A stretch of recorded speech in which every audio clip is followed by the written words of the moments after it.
수도, 멀쩡한 수도를 우리가 충청도로 옮기고 있는데, 거기에 들어가는 돈이 한 50조가 투입돼요. 건설업자들하고 연관된 일을 주로 많이 하려고 그래요. 수도 이전하는 예산 어디서 나오냐는 사람 없습니다. 청계천 만드는데 예산 어디서 나오냐는 사람 없습니다. 이게 우리 국민들이 큰 문제입니다. 지난 총선에서 국회의원 후보들이 내놓은 공약들입니다. 이 공약들의 공통점이 있는데요.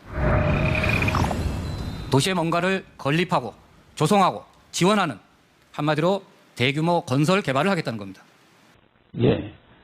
우리 국민들에게 나눠주는 거는 예산이 문제가 되고, 큰 건설업자한테 주는 거는 예산이 문제가 안 된다. 이 잘못된 거예요. 그래서 나는 대통령이 되면은 지자체 단체장 선거를 폐지합니다. 그것만으로도 국가 예산이 150조가 전략이 돼요. 150조. 전략됩니다. 역대 인천시장들은 선거철마다 지역 주민들에게 대규모 건설 공약을 약속했다. 하지만 현실성 없는 공약이었다. 1년치 국가 예산에 버금가는 돈을 투입해 진행하겠다던 대규모 사업들은 대부분 물거품이 됐다. 지난 2014년엔 부채가 13조까지 치솟으며 부도 직전 위기에 처했다. 공약에 대한 피해자는 당장의 주민이고 시민입니다. 그리고 유권자라고 할 수 있는데, 단체장이 그 당시 재선을 하면서 신도시 개발과 더불어서 구도심으로부터 표를 얻기 위해서 무리하게 대규모 개발 사업을 약속을 했고, 지자체 단체장 선거를 폐지합니다.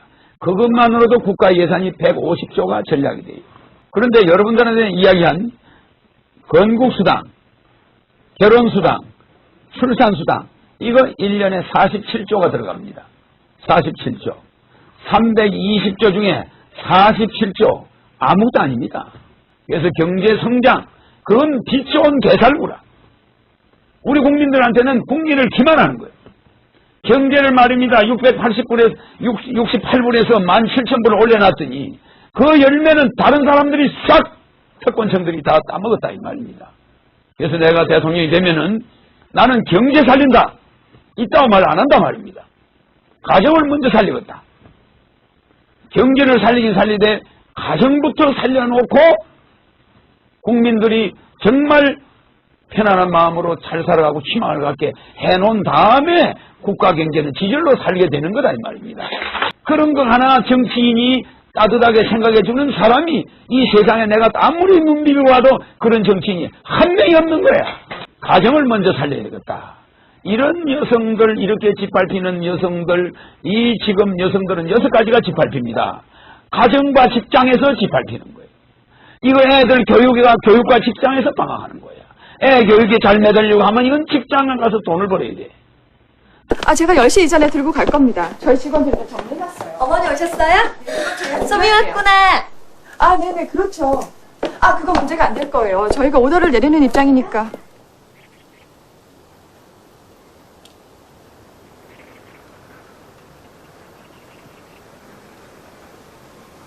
다시 전화 드릴게요. 소미야, 우리 엄마한테 인사하자. 하나, 둘, 셋. 안녕하세요. 매일 이렇게 보고 있었구나. 엄마 뒷모습을.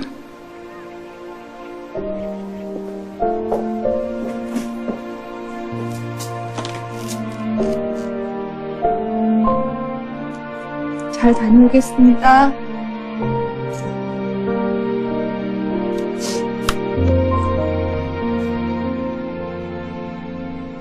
이런 여성들의 어려움을 어느 정치인 하나가 가정을 살리겠다 하는 사람 내가 아직 본 적이 없습니다. 이 공약은 반드시 하늘에서 실현시켜 줄 걸로 믿습니다.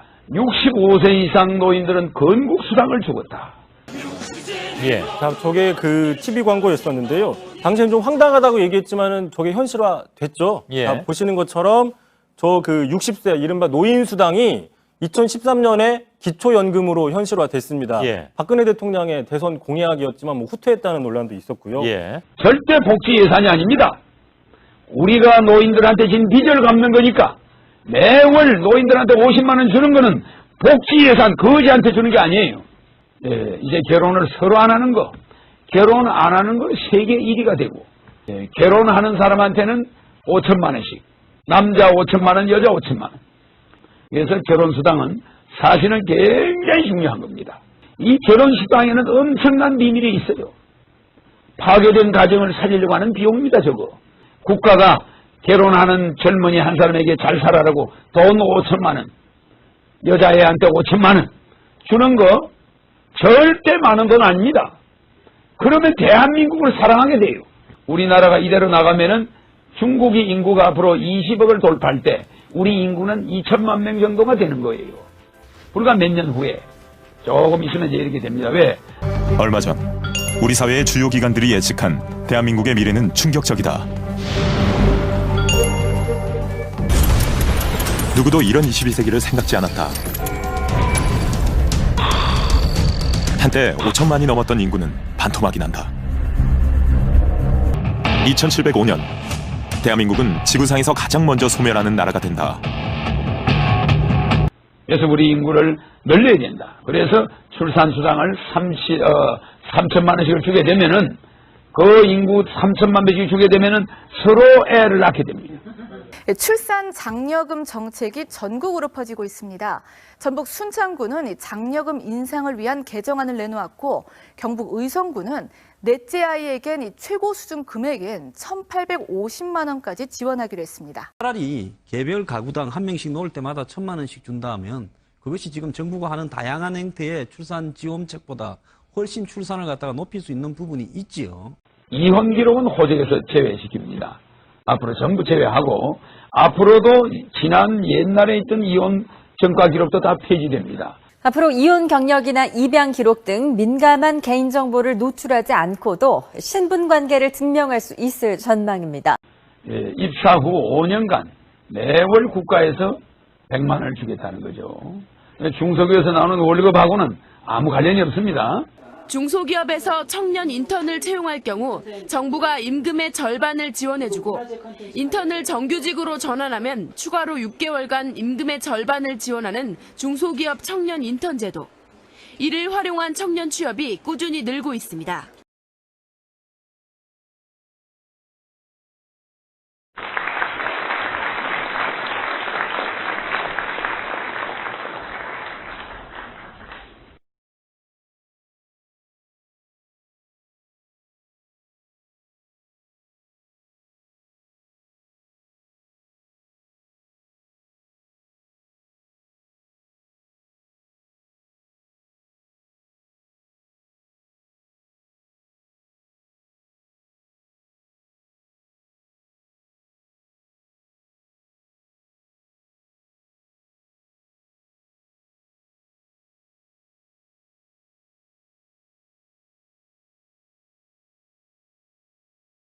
가정 살리기 공약이 정말 가슴에 와닿거든요. 근데 좀 사실 걱정이 됩니다. 그 많은 돈들을 과연 재원 확보를 어디서 충당할 것인지 정말 궁금합니다. 재원 확보는 아주 간단합니다. 우리가 제가 이야기한 이 가정 살리기 공약은 멀쩡한 수도를 우리가 충청도로 옮기고 있는데 거기에 들어가는 돈이 한 50조가 투입돼요. 땅을 사야 되니까. 50조가 투입되는데 정부는 이런 일을 매년 반복합니다. 이 수도 이전뿐이 아니고 왜? 건설업자들하고 연관된 일을 주로 많이 하려고 그래요. 재원, 보도부록이 미국과 영국과 일본은 30년 쓰게 되어 있습니다. 우리는 1년마다 파재깁니다. 왜? 예산을 없애느라고. 예산을 정부에서 따느라고. 그래서 우리가 재원이 없다는 이런 말은 참 우리나라 정치인들이나 공무원들은 뻔뻔스러운 데가 있어요. 그래서 옛날에 우리 박정희 대통령 때는 예산기획처가 있었습니다. 그러니까 경제기획원이 있었어요. 경제기획원은 각 부처보다 더 높아요. 경제기획원장은 대단히 높은 자리였습니다. 경제를 확실히 기획을 했는데 이제는 재무부와 경제기획원을 붙여서 재경부 이래 놔버렸어요. 경제를 확실히 기획을 못하게 해놓은 거야. 재무부하고 섞여가지고. 물론 경제기획원에 있던 사람들이 재무부에 있던 사람들을 장악하고 있긴 하지만 지금 현재 우리나라 경제기획은 현재 엉망이 되어 있습니다. 그래서 나는 지금 방금 말씀하신 그대로 우리나라의 이 예산이 1년에 320조입니다. 320조인데 만약에 한나라당 후보가 당선이 돼가지고 한반도 운하를 만들겠다. 삼면이 바다인 나라에 운하를 만드는 거는 말도 안 되는 이야기 아닙니까? 그게 한 150조가 들어갈 거예요. 그런 거는 예산 물어보는 사람 없어요. 그 예산이 어디서 나올 거냐 이런 사람 없어요. 수도 이전하는 예산 어디서 나오냐는 사람 없습니다. 청계천 만드는데 예산 어디서 나오냐는 사람 없습니다. 이게 우리 국민들이 큰 문제입니다. 예. 우리 국민들에게 나눠 주는 거는 예산이 문제가 되고, 뭐 큰 건설업자한테 주는 거는 예산이 문제가 안 된다. 이 잘못된 거예요. 그래서 320조 예산 중에서 제가 대통령이 되면은 50%가 전략할 수가 있습니다. 그게 뭐냐? 지자체 단체장 선거를 폐지하는 겁니다. 서울시장 선거를 지자체 선거를 해서 서울시장을 뽑으니까 1년 예산을 22조를 썼습니다. 대통령이 임명하면 5조면 돼요. 그러면 17조를 왜 썼느냐? 선심성 예산이야. 청계천도 만들어라. 이걸 해야 다음 대통령에 유리하다. 뭐 여러 가지가 있겠죠.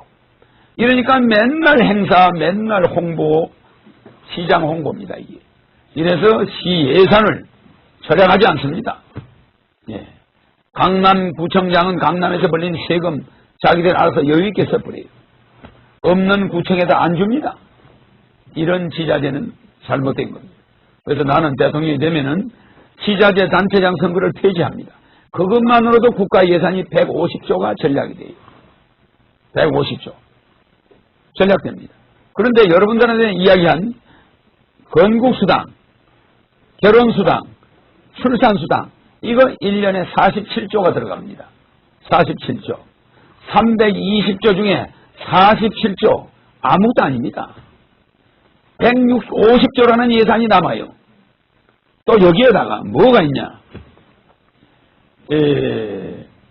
전 국민이 슈퍼나 병원이나 이런 데 가면 지금 현금 주는 게 있잖아요. 근데 전부 카드를 써야 됩니다. 만원 이상이 되는 물건은 전부 카드를 써야 돼요.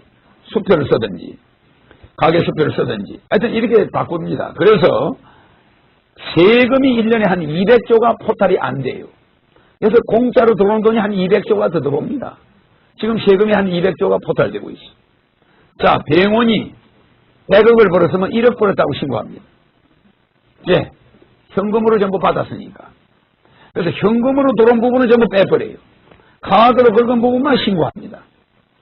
예, 이래서 우리가 부자들이 아주 특권층들이 아주 엄청난 그 세금을 포탈하고 있습니다. 예. 그런데 월급 750만 갑정 근로자, 우리 갑권세 내는 사람들은 1년에 세금을 얼마 내냐면은 작년에 7조를 냈습니다.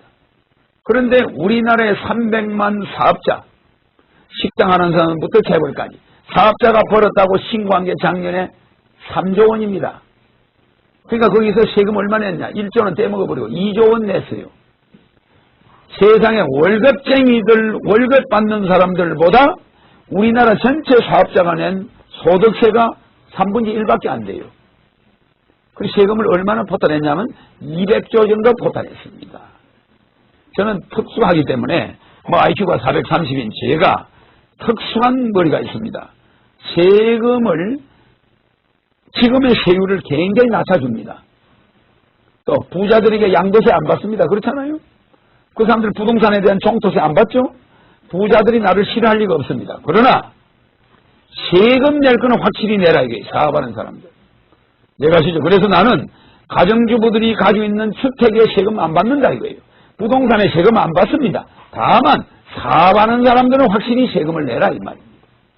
그 말입니다. 예, 그래서 약간 사업하는 사람들이 내는 세금의 세율은 낮춰주지만 정상적으로 그다도 1년에 350조가 더 생긴다 이 말입니다. 320조 세금에서 150조 전략되죠. 또 200조 세금 더 들어오죠. 예산이 하도 남아가지고 쓸 데가 없습니다. 그래 이 돈을 어디다 쓰느냐? 국채와 외채를 신속히 갚아나갑니다. 국채와 외채를 신속히 갚아나가지 않고 이런 정치인들 상태를 두면 또 IMF 옵니다. 우리나라. 그래서 나는 신속히 그 국채와 외채를 갖고 해서 돈을 그대로 해서 세금을 그 1년에 매년 남는 세금을 가지고 국채와 외채를 갚아 없애버립니다. 그러면서 우리가 해외에다 보내는 돈, 애들 과외비로 나가는 돈, 해외에다 버리는 돈, 이런 돈이 전략대모로 해서 우리의 엄청난 경제적인 이익이 돌아오기 때문에 세수 부족은 전혀 없고 오히려 서민들은 하나도 세금을 내지 않게 되는. 다만 기름을 넣거나 밥을 먹거나 쌀을 사거나 이럴 때 서민들도 세금은 들어있지만 세금을 내는지 모르게 세금을 내게 되니까 생활을 전략해서 적게 쓰는 사람은 세금 얼마 안 내고 살게 되는 거죠. 고지서로 나오는 세금 제도는 전부 폐지입니다. 국민연금 완전히 폐지합니다. 금융실명제 완전히 폐지합니다. 금융실명제 때문에 IMF가 왔습니다. 지하자금이 전부 땅속으로 숨어버리고 우리의 은행에, 한국은행에 우리의 결제가 부족했던 겁니다. 금융실명제가 원인입니다. 예. 그러니까 금융실명제 한 가지 때문에 우리가 어마어마한 가정이 파괴됐습니다. 나는 이런 것을 금융실명제 폐지, 부동산 실명제 폐지, 부동산을 누구 이름으로 하든 아무 상관이 없습니다. 부동산 실명제 폐지, 또 그 다음에 수능고사 폐지, 폐지가 한 30가지가 있습니다. 예, 그래서 그건 전부 쓸데없는 거 폐지입니다. 전과 기록 폐지, 이혼 기록 전부 폐지입니다. 폐지가 굉장히 많아요. 그런 거를 여러분들이 제가 대통령이 되고 나면은 엄청나게 바꿔집니다. 달라집니다. 그러나 절대로 단 한 가지도 제가 법학도 전공했고 경제학도 전공했고 경영학도 전공했고 물리학도 전공했고 생명공학도 전공했고 이런 7가지를 전공했기 때문에 어느 문제 하나가 헌법 정신에 위배되는 건 없습니다. 정확하게 법률적이고 경제적이고 통계 수치에 정확하게 맞게 만들어져 있기 때문에 이 중에 한 가지도 실천 안 하는 건 없습니다. 그리고 또 하나 IMF가 온 원인 중에 하나도 보험공사를 내가 옛날에 만들자고 했는데 국가에서 보험공사를 안 만들어가지고 IMF가 온 거예요.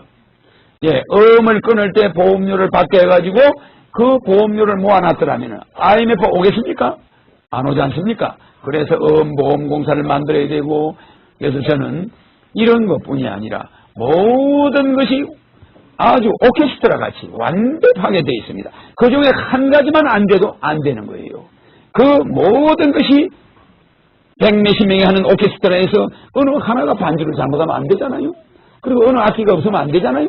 이것이 전부 오케스트라 형태로 탁 맞아떨어집니다.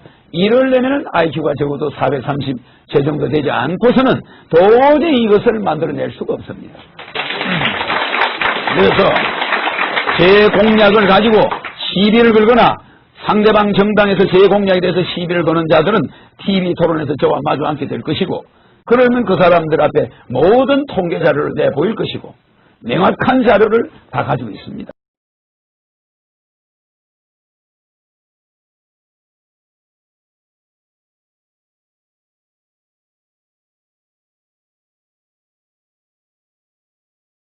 후보님 공약에 가정 살리기가 눈에 띄는데요. 가장 주부로서 너무너무 지금 힘드는 그 주부로서 어떻게 가정을 살려주실 건지 그게 제일 궁금합니다. 저는 모든 대통령 후보가 경제를 살리겠다 그러는데 경제를 살려서 재벌들이나 정치인들이나 공무원들만 배불린다면 그게 말이 안 되는 겁니다.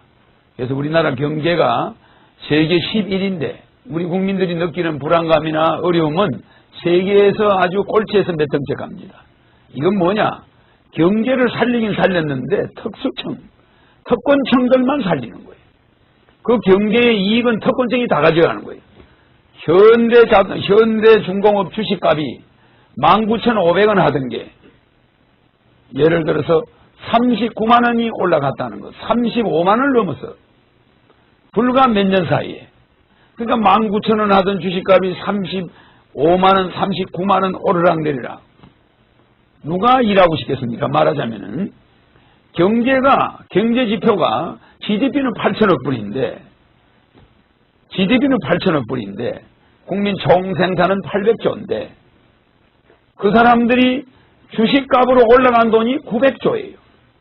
9천억 불이야, 9천억 불. 그러니까 가만 앉아서 실제 주식값 액면 발행가는 70조예요. 아니 70조의 주식 발행가가 900조가 됐다 이 말입니다. 국민 총생산을 120% 오버해버렸어요. 그러니까 가만 앉아서 거품 그렇게 경제 성장을 몽땅 그 사람들이 다 가져가는 거예요. 다 가져갑니다. 그러다 보니까 중산층 서민들은 돈 구입을 할 수가 없어요. 이거는 완전히 노예라니까. 무슨 노예냐? 애들 사교육비, 학비, 그저 먹고 사는 거 이런 거 완전 노예처럼 개미 쳇바퀴 도는 거예요. 여유롭게 살 수가 없고 책 한 권을 제대로 볼 수가 없고 남을 위해서 좀 사람이 남을 도와야 그게 성공한 사람인데 남은 얼마라도 돈이 생기면 시부모도 모시고 싶고 참 조카들도 잘해주고 싶고 참 친척들도 도와주고 싶고 누구 병원비도 좀 갖다 주고 싶고 누구 참 결혼하는데도 좀 도와주고 싶은데 이렇게 인간으로서 도리를 하나도 할 수가 없으니 이게 무슨 노예지 뭡니까? 그래서 경제 성장 그건 빛 좋은 개살구라. 우리 국민들한테는 국민을 기만하는 거예요. 경제를 말입니다. 680불에 68불에서 17,000불을 올려놨더니 그 열매는 다른 사람들이 싹 특권층들이 다 따먹었다 이 말입니다. 그래서 내가 대통령이 되면은 나는 경제 살린다. 이따가 말 안 한다 말입니다. 가정을 먼저 살리겠다. 경제를 살리긴 살리되 가정부터 살려놓고 국민들이 정말 편안한 마음으로 잘 살아가고 희망을 갖게 해놓은 다음에 국가 경제는 지절로 살게 되는 거다 이 말입니다.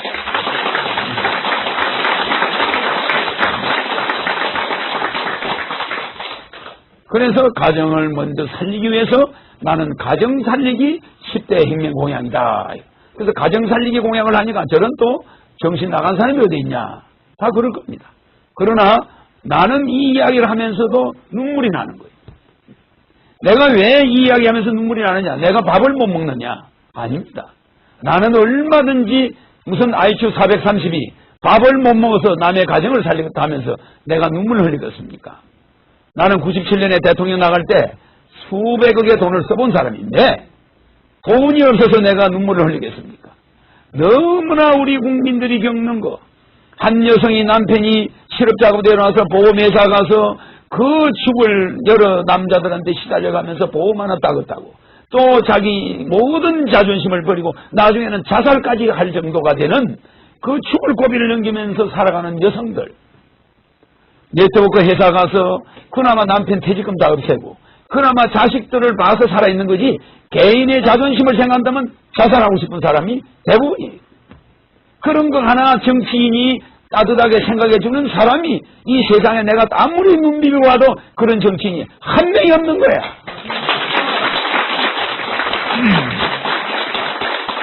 그래서 나는 가정을 먼저 살려야 되겠다. 이런 여성들, 이렇게 짓밟히는 여성들, 이 지금 여성들은 6가지가 짓밟힙니다. 가정과 직장에서 짓밟히는 거예요. 이거 애들 교육과 직장에서 방황하는 거야. 애 교육에 잘 매달리고 하면 이건 직장에 가서 돈을 벌어야 돼. 또 남편과 직장에서 방황하는 거야. 남편은 빨리 안 들어온다고 또 난리지. 그러니까 여성들은 6가지에서 방황을 할 수밖에 없다. 남자들은 그렇진 않아요. 그래서 이 여성들은 건강과 직장에서 또 방황하는 거예요. 남성들처럼 건강하지 못하단 말입니다. 여성들이 여러 가지로. 그러니까 또 건강 때문에 건강이냐 직장이냐 또 가정이냐 남편이냐 자식이냐 돈 경제냐 이런 여성들의 어려움을 어느 정치인 하나가 가정을 살리겠다 하는 사람 내가 아직 본 적이 없습니다. 그래서 나는 이번 대통령 선거에 가정을 살리겠다. 그래서 이 공약은 반드시 하늘에서 실현시켜 줄 걸로 믿습니다. 65세 이상 노인들은 건국수당을 주겠다. 절대 복지 예산이 아닙니다. 우리가 노인들한테 진 빚을 갚는 거니까 매월 노인들한테 50만 원 주는 거는 복지 예산 거지한테 주는 게 아니에요. 우리나라 노인 한 사람이 가지고 있는 재산은 남대문 시장 서울역에서 사는 노숙자 한 사람의 재산이 우리 국가가 가지고 있는 주식이나 국립공원이나 설악산이나 우리가 국가가 가지고 있는 모든 국유 재산을 놓으면 한 노인 한 사람의 재산이 300억이에요.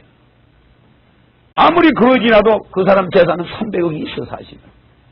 그런데 우리는 그 노인을 그냥 쫄쫄 굶게 하고 노인들을 학대하고 노인이 빈털털이라고 얕보는데 사실은 국가가 몽땅 가지고 있으면서 그래서 노인들이 65세 이상 되면은 건국수당을 주겠다. 그리고 건국수당 50만 원씩 돌아갈 때까지. 물론 재벌들은 안 주죠. 서민과 중산층 모든 사람에게 매월 50만 원씩 돌아갈 때까지 드리겠다는 거예요. 그러면은 삼성그룹이나 LG그룹이나 이런 데서 노인들 실버 문화가 발달됩니다. 10만 명 이상 들어가는 실버타운을 만들어 놓고 노인들 서로 모시려고 싸워요. 세계에서 제일 좋은 풀장, 세계에서 제일 좋은 한의사들, 세계에서 제일 좋은 간호원들 얼마나 훌륭한 시설을 만들어 놓고 서로 노인 유치하겠다. 노인들 실버 문화가 발달돼. 일요일 날은 가수들이 와서 노래 불러줘. 그러니까 거기는 노인들의 천국이에요. 이렇게 노인들이 여름에는 설악산, 겨울에는 제주도, 실버타운 가고 싶은데 다 다녀. 또 자식들은 부모를 서로 모시려고 싸워. 왜? 한 달에 100만 원 나오니까. 이것은 실제 그 노인들이 그 돈을 받아서 꼭 쓴다는 보장은 없어. 자식한테 줄지언정 우리가 노인들에게 건국수당을 준다 이러면은 손자가 엄마 우리 할아버지가 나라를 만들어서 건국수당이 뭐야? 너가 할아버지가 나라를 만들었기 때문에 이 수당이 나오는 거야. 할아버지 돌아갈 때까지. 할머니가 만든 나라야 이 나라가. 그래? 그래서 이 할아버지가 받은 수당 건국수당이야. 야 너 이거 가지고 노트 해서 공부 열심히 해라. 그러면 할아버지가 주는 건국수당, 할머니가 주는 건국수당을 받는 손녀는 공부를 열심히 해. 지금 할아버지 할머니들은 며느리한테 용돈 받아가지고 손자한테 용돈 주면 됩니까? 이건 체면이 안 서는 거예요. 내가 오늘 누구 집 결혼한다는데 며느리가 3만 원만 주라. 이게 말이 됩니까? 며느리는 속으로 그 3만 원이면 쌀이 얼마예요? 그런데 아버지가 또 시아버지가 가서 결혼식에 옛날에 신세진 사람한테 가서 주겠다는데 그걸 안 주자니 그렇고. 그러니까 그 며느리는 또 며느리대로 애로사항이 있는 거 아닙니까? 그 안 주는 사람도 그렇고 못 주는 사람도 못 받는 사람도 그렇지만은 우리 국가가 이 젊은 사람들이 일찌감치 실업자가 되거나 직장에서 월급 쬐끔 받아와가지고 이것저것 지하고 나니까 남는 게 없네. 그러니까 아버지한테 효도 안 하고 싶은 자식이 하나도 없습니다. 다 효도하고 싶어 해요. 다 자존심 세우고 싶습니다. 이웃 친척도 돌보고 싶어요. 사람이 태어나서 이웃 사람을 돕는 자가 성공한 자지 대통령 되는 자가 성공한 자가 아니에요. 진짜 성공하는 자는 나보다 못한 사람을 돕는 자가 성공했는데 세상에 남을 돕지 못하고 이 세상을 살아가니 이게 살맛이 전혀 없는 거예요. 그런데 시아버지 용돈도 제대로 줄 수가 없으니 이건 며느리 심정이 어떻겠습니까? 그래서 나는 그런 며느리 심정을 헤아리고 있는 대통령 후보. 건국수당을 노인들에게 50만 원씩 주면은 모든 가정이 화합이 돼요.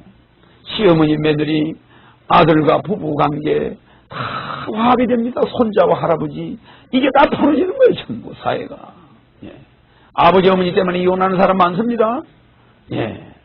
나이가 60세면 한갑이고 나이가 70세면 참 한갑 다음에 나이가 70대면은 뭡니까? 우리가 말하면 고이라고 그러는데 이 고이에는 옛날에는 그냥 70세면 고래장을 한다고 그랬는데 지금은 60, 70이 청년입니다. 70에 그냥 자식이 고이 잠드소서 그래서 그냥 옛날에 고이라고 그랬다고 그래. 70을 고이라고 그러는데 물론 희자가 그 희자는 아닙니다. 기쁨이 희망할 때 희자인데 이 고희를 우리는 고희 잠드소서 이럽니다. 그 다음에 기쁜 희자 그게 아주 기쁘다 이 말이에요. 희망할 때 희자하고 좀 달라요. 기쁜 희자가 기쁜 희자인데 이 고이 잠드소서는 그냥 이잖아 이. 그래서 이가 아닌데 내가 이제 농담을 하는 말입니다. 그래 이제 77세가 뭡니까? 77세가 산수입니다. 희수입니다.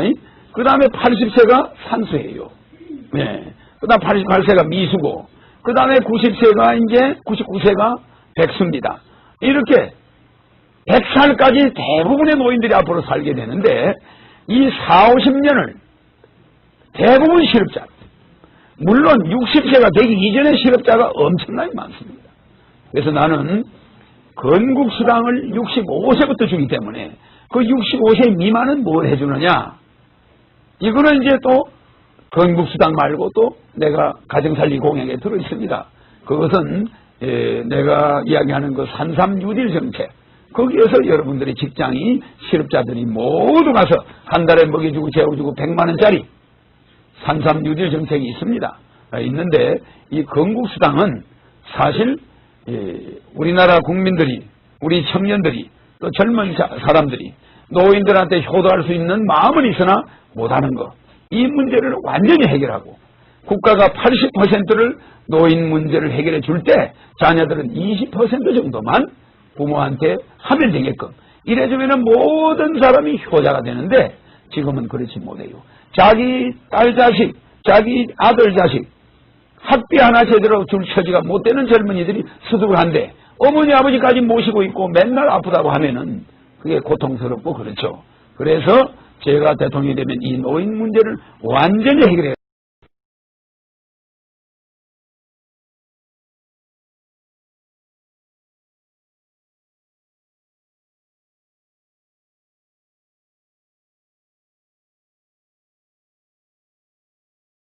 저는 아이를 넷 가진 엄마인데요. 가장 눈에 띄는 것이 저는 아이 그 결혼 자금 문제였거든요. 그래서 지금 하나는 결혼하고 셋이 남았는데 그 하나 결혼시키고 나서도 아직까지도 그 빚을 갖고 있습니다. 그래서 그 결혼 자금이 어떻게 되는지 저 가장 궁금하거든요. 우리나라 인구가 중국은 면적이 978만 제곱킬로미터입니다. 그러니까 중국의 면적에 비하면 우리가 9만 9천 제곱킬로미터니까 100분의 1입니다. 정확하게. 미국이 976만 제곱킬로미터니까 미국의 우리가 100분의 1입니다. 국토는 그렇게 적어요. 그런데 인구가 우리가 중국이 인구가 약 20억, 지금 뭐 15억, 13억 하지만 인구가 한 20억 된다고 봐야 됩니다. 그런 중국이 큰 그 중국에 비해서 우리 인구는 참 4,800만. 이 인구가 그리 많은 게 아닙니다. 그런데 그 중에서 노인을 빼고 나면은 일할 수 있는 사람은 한 1,500만 명. 그 중에 비정규 근로자가 850만 명, 정규 근로자가 750만 명. 그래서 그게 우리나라의 노동자입니다. 그 사람들이 1년에 8,000억 불을 생산하고 800조의 돈을 이제 만들어내고 그 중에 우리가 이익을 80조를 벌고 있습니다. 그러니까 우리나라가 너무 일할 수 있는 인력이 1,400만 명 정도밖에 안 돼요. 예. 이 1,400만 명을 가지고 저 중국의 20억을 상대해야 되고 저 미국의 3억을 상대해야 되고 저 일본의 몇 억을 상대하려니까 우리가 너무 역부족입니다. 그래서 나는 이 땅이 너무 작아서 이걸 가지고 몽고와 통일하면 중국의 몇 분지 1은 되니까 통일을 하고 그 다음 인구를 늘릴 계획을 세우고 있는 겁니다. 그래서 95년까지만 해도 딸아들 둘만 낳아 잘 살자. 그리고 예비군 훈련 가면 전부 남자들 정관수술을 해주면 그냥 훈련 안 받고 보내줘 버려요. 무슨 말이냐면은 그래서 너무 산하 제한을 심하게 했어요. 그러니까 그 공무원들이나 이 정치인들이 미래를 내다보는 사람이 단 한 명도 없는 거야. 왜 정관수술을 강조하면서 또한 딸아들 구별 말고 둘만 낳아 잘 키우자.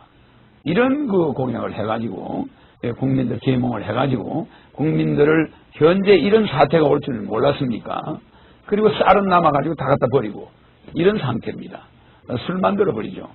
그래서 애들 결혼해서 이제 결혼을 서로 안 하는 거, 결혼 안 하는 거 세계 1위가 되고 애 제일 적게 낳는 거 세계 1위입니다. 이거 심각한 문제예요. 청첩장이 왔는데 나이 40살에 청첩장들 보내. 나이 40살에 청첩장 보냅니다. 이건 놀라운 일이에요. 그럼 그 사람 애 안 놓겠다는 거예요. 예. 그래서 결혼하는 사람한테는 5천만 원씩, 남자 5천만 원, 여자 5천만 원. 결혼하겠다고 예식장 가서 계약서만 쓰면 돈은 나갑니다. 국가에서 줍니다. 그러나 나중에 결혼 안 하면 사기가 되는 거죠. 예. 돈 반납하면 됩니다. 예? 그러나 내가 대통령이 되는 그때까지 나이 제한 없이 60이 됐든 70이 됐든 독신자는 결혼만 하면 1억을 받습니다. 5천만 원씩. 그래서 가정이 파괴돼서 남자 여자나 남자가 혼자 애들을 키우면서 독신으로 있는 사람들을 나는 구제해 주려고 그럽니다. 그래서 제가 결혼하는 사람 1억 준다니까 저 사람이 정신병자가 아니냐. 이런 국회의원들이 있어요. 그 사람이야말로 정신병자입니다. 사업 실패하고 부도 나서 IMF 때 자기 잘못 하나도 없이 국가 정치인 잘못으로 나라가 부도 나서 돈 받을 거 못 받아서 거지 되고 부인 도망가고 또 남편 어디로 사라져버리고 부인 혼자 애들 교육비 부담하려 뭐 하려 있는 사람들 독신돼 있는 사람 많아요. 이혼하고 본의 아니게 이혼하고 그걸 로미오 이혼이라고 그래요. 로미오가 이혼하고 싶어 했습니까? 부모들 잘못으로 이혼한 거예요. 그래 안 그래요? 부모 잘못으로 그 사람들이 죽은 겁니다. 그렇잖아요. 부모들이 원수 맺는 바람에 자식들이 그렇게 된 거예요. 그런 로미오 이혼이 된 독신 가장들 많습니다. 나는 그 사람들에게 국가 예산을 줄 거예요. 5천만 원씩. 그래서 그분들이 결혼을 할 수 있도록. 물론 젊은 사람들 결혼하는 게 목적이지만 그 나이 많아가지고 혼자 돼가지고 애들 데리고 오갈 데도 없는 그런 나이 든 사람들이 재혼할 수 있는 기회를 줘서 돈이 이력이 생기니까 어디 가서 여자 남자 만날 수 있잖아요. 예, 서로 협의가 돼야 돈을 받으니까. 그래서 그 사람들이 서로 재혼을 해서 그 돈을 가지고 새 출발하고 그 애들을 좀 키울 수 있게. 애를 이미 낳아버렸으니 출산수당은 없는 거니까 그 결혼수당을 가지고 새 출발해서 다시 일어나게 해주고 싶은 거예요. 그래서 이거는 국가 예산 얼마 안 들어갑니다. 반드시 결혼 이혼한 상태에 있는 많은 사람들을 나는 구제해주고 또 결혼을 늦게 하려고 하는 젊은이들이 빨리빨리 결혼해가지고 1억을 받아가지고 새 출발하고 또 애 낳으면 돈 나오고 이래서 결혼하자마자 애 서인만 나면 2억입니다. 예, 그러니까 자기들이 생활하는데 큰 지장이 없어요. 그래서 결혼수당은 사실은 굉장히 중요한 겁니다. 내가 가지고 있는 공약이 많이 있습니다만은 이 결혼수당에는 엄청난 비밀이 있어요. 파괴된 가정을 살리려고 하는 비용입니다, 저거. 그렇다고 내가 파괴된 가정 비용 주겠다 이럴 수 있습니까? 결혼수당으로 만들어서 많은 가정을 살리려고 하는 거예요. 예, 금액을 절대 많다고 생각하지 마세요. 예, 국가가 결혼하는 젊은이 한 사람에게 잘 살아라고 돈 5천만 원, 여자애한테 5천만 원 주는 거 절대 많은 돈 아닙니다. 그러면 대한민국을 사랑하게 돼요. 어느 나라가 결혼수당 줍니까? 안 줍니다. 그래서 그 결혼수당을 주는 그 나라 대한민국을 난 떠나지 않겠다. 이런 애국심이 생기는 거예요.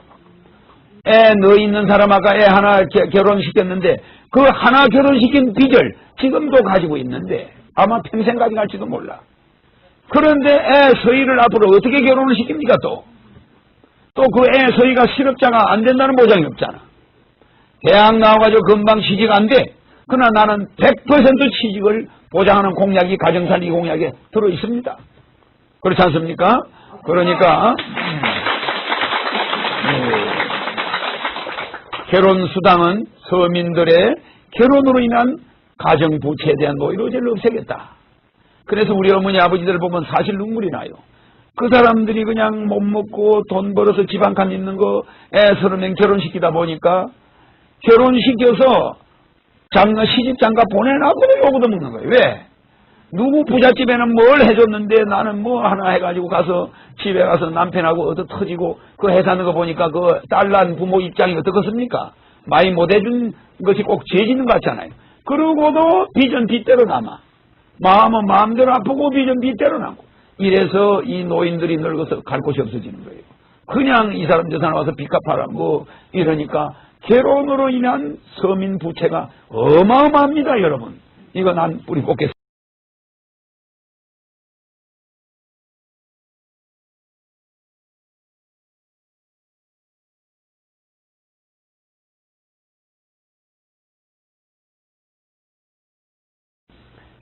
여성들이 인구가 옛날에는 노인이 아주 작았는데 노인이 젊은 사람보다 약 4배가 적었는데 지금은 노인이 젊은 사람보다 4배가 많아졌어. 어린 사람보다. 그래서 우리나라가 이대로 나가면은 중국이 인구가 앞으로 20억을 돌파할 때 우리 인구는 2천만 명 정도가 되는 거예요. 불과 몇 년 후에 조금 있으면 이제 이렇게 됩니다. 왜? 지금 노인들이 급속히 돌아가게 될 경우에 우리 인구는 많이 줄어들어요. 그렇게 되면은 또 설사 우리 인구가 4천만 명이 남아있다 하더라도 그 4천만 명의 50% 이상이 노는 노인들이라 이 말이에요. 예. 그래서 우리가 아기를 낳아야 되겠다. 그래서 출산수당을 한 사람 낳을 때마다 3천만 원씩. 그래서 여성들이 가정에서 애만 낳고 있어도 어느 정도 생활이 할 수가 있습니다. 근데 지금은 애만 낳고 있으면 누가 돈 줍니까? 안 줍니다. 그러니까 자연히 직장을 가다 보니까 여성들이 내 6가지가 부닥친다고 그랬죠? 자, 출산과 직장. 이게 보통 문제가 아닙니다. 출산을 해야 될 것이냐 말아야 될 것이냐.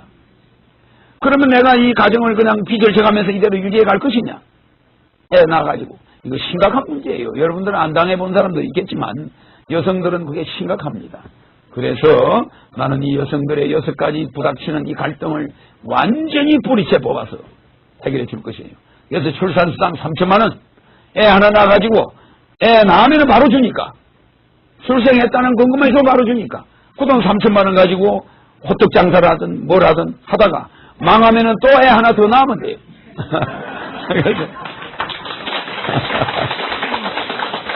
애 서인만 나면은 지금 우리가 애 남녀 구별 말고 둘만 낳아 잘 키우자. 이거는 옛말입니다. 애 둘만 낳으면 우리 인구가 증가가 안 돼요. 인구 증가 안 됩니다. 내가 나중에 몽고와 통일을 할 텐데 몽고 땅이 엄청 넓습니다. 우리가 통일하면 어마어마한 인구가 몽고로 가야 돼. 그래서 우리나라가 엄청나요. 왜? 북한이 천해로 오지 못하게 하기 위해서는 몽고와 통일하면 우리 아시아 연방을 통일하는 데 아주 유리해요. 그래서 내가 몽고와 통일할 텐데 그때 우리 인구가 좀 많아야 돼. 그래서 우리 인구를 넓히겠다.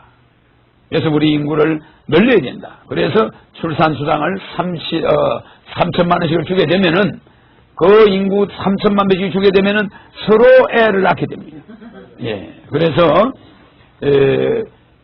여러분들이 가정 살리는데 출산수당이 상당히 영향을 합니다. 애를 너희 낳든 10명을 낳든 3천만 원씩을 줍니다. 예. 여러분들 우리나라 국회의원들 뭘 하는지 압니까? 50만 원만 주면 되는데 왜 3천만 원을 주냐? 누가 50만 원 받고 애 낳습니까? 그러다가 나중에 빚지면은 압류 붙이고 셀이 집에 와서 시집 올 때 가져온 냉장고 텔레비 들고 가는 사람들이 그 사람들이에요. 예. 절대 나는 대통령이 되면은 가정에 있는 가정주부가 시집 올 때 가져온 품목 한 개도 압류 못하게 합니다. 법적으로. 세상에 가정에 들어가서 가정에 있는 물건을 압류해 간다는 건 가정 파괴범이야. 돈을 빌려주지 말든지 해야지. 돈을 빌려줘놓고 가정에 있는 물건을 가져가는 걸 판사가 도장을 찍어서 집달간이 간다는 거. 이런 나라는 세계에서 이거 없어져야 됩니다. 예, 그래서 나는 가정을 살리기 위해서 가정에 있는 어떠한 물건도 압류할 수 없게끔 법적으로 바꿨습니다. 그것도 할 것이고 그래서 출산 장려금을 3천만 원씩을 주겠다. 예, 이거 굉장히 중요한 이야기입니다.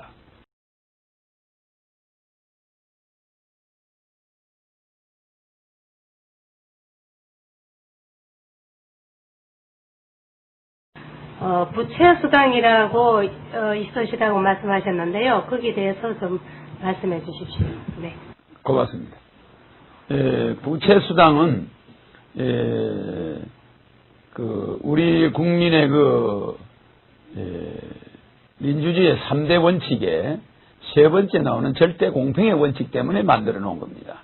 왜냐하면 헌법에 국민이 절대 공평권이 있다는 거예요. 그러니까 우리가 은행에 빚이 너무 많은 사람들을 어떻게 면제해 줬냐면 IMF 때 빚을 약 몇 분지 1로 삭감해 준 적이 있습니다. 원금을 많이 삭감해 줍니다. 그래서 그 은행 빚을 정리해 준 적이 있어요. 그래서 그 부채 탕감이라고 그래요. 그래서 기업도 많이 해줬고 개인들도 일부 탕감해 줬습니다. 그런데 은행에 열심히 이자를 내는 사람들이 있잖아요. 집을 담보로 해서 은행에 1억을 빌렸는데 매달 이자를 1년 이상 낸 사람들, 이 1년 이상 낸 사람들이 해당됩니다. 1년 이상 이자를 납부한 사람은 만기가 3년이면 3년 동안 이자를 냈다. 그러면 그 이자를 냈으니까 원금을 일부 공제해주는 제도입니다. 예, 왜? 돈 통째로 떼먹은 사람들은 예를 들어서 좀 탕감해 줬는데 열심히 은행에 이자를 낸 사람들은 탕감이 전혀 없으니까 우리 헌법 정신에 위배돼요. 헌법에 위배됩니다. 그 사람들이 굉장한 피해자입니다. 돈이 없어서 융자는 받았는데 월급에서 꼬박꼬박 이자를 냈으니 그 얼마나 억울하겠습니까? 그러니까 국가에서 은행에서 해주는 게 아니고 국가에서 그 은행에다가 일부 돈을 우리가 지원해서 그 사람들의 원금을 깎아주는 겁니다. 그 어떻게 깎아주냐? 1년 정도 한 사람과 2년, 3년 올라갈수록 그 깎아주는 비율이 높아집니다. 그러니까 융자를 1억 받아서 나중에 한 9천만 원만 내면 되겠죠?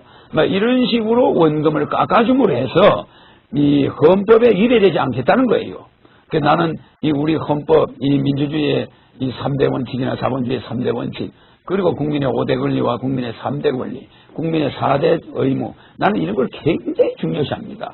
그 원칙을 절대 저버리는 정치인들은 나는 용서하지 않습니다. 그렇기 때문에 우리가 어느 사람에게 이익을 줬으면 어느 사람에게 피해가 안 가도록 해야 되는 거예요. 이해가시죠? 네, 그래서 나는 이 참 부채 수당이라는 특별한 이름 같지만 부채에 대한 이자를 납부고 성실하게 납부한 자들에 대한 약간의 우리가 그 예우를 해주는 거죠. 그래서 이거는 반드시 내가 대통령이 되면은 해당 이것을 지시해서 바로 해결합니다. 예산도 많이 안 들어갑니다. 잠깐. 부채 수당은 여러분 들으시기에 어떻습니까? 괜찮죠? 내가 왜 이걸 하냐 하면은 부채 수당에 해당되는 사람이 많아요. 많습니다. 은행에 융자 받은 사람 많아요. 근데 그 사람들에게 특별히 해줄 게 없잖아.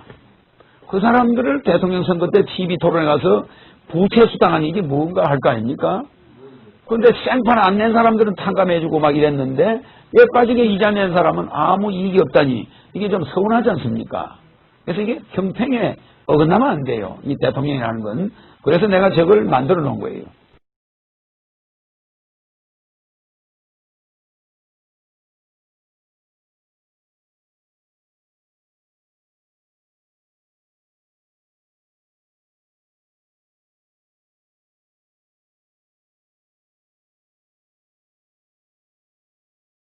우리 청소년들의 그 실업, 직업 문제에 대해서 좀 확실하게 우리 후보님이 좀 말씀해 주셨으면 감사하겠습니다.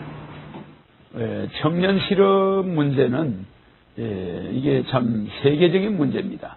우리나라만 있는 문제가 아니고 불란서 같은 데도 실업 문제 때문에 데모가 나서 난리가 나고 그래서 전 세계 대통령들 이렇게 보니까 청년 실업 하나를 제대로 해결하는 대통령이 없어요. 그래서 저는 청년 실업 문제를 아주 국가가 개입하겠다. 이래서 중소기업에 취직하는 학생들은, 청년들은 고등학교를 나왔든 대학을 나왔든 관계없이 중소기업에 들어가면은 그건 언제부터냐? 내가 대통령 당선된 이후부터입니다. 실업자로 있는 자들이 그때부터 이제 들어가는 사람에 해당되는 거죠. 입사 후 5년간 매월 국가에서 100만 원을 주겠다는 거죠. 중소기업에서 나오는 월급하고는 아무 관련이 없습니다. 월급 150만 원 받으면 250만 원 수입이 되는 거죠. 그리고 100만 원은 뭘로 주느냐? 쿠폰으로 지원합니다. 쿠폰이라는 건 생필품을 살 수 있는 거죠. 그 대신 그 쿠폰은 한 달밖에 못 쓰고 은행에 예금을 할 수가 없어요. 그래서 생활비로 그걸 쓰게 되는 겁니다. 은행에 예금이 안 되니까. 그래서 시중에 그 쿠폰이 확 돌아요. 경제가 살게 됩니다. 서민 경제가. 그리고 중소기업에서 봉급을 못 받는 경우가 많은데 그런 경우에도 생활에는 시장이 없어요. 그래서 청년들이 대기업만 간다 이러면서 계속 부모님한테 좋은 회사 못 들어가면 얼굴을 못 든다 해가지고 자꾸 좋은 회사만 들려고 하는데 가만 보니까 청년들이 중소기업에 들어가면은 5년 동안만 쿠폰을 5년 동안만 받은 사람은 5년 후에는 3억을 융자해 주겠다.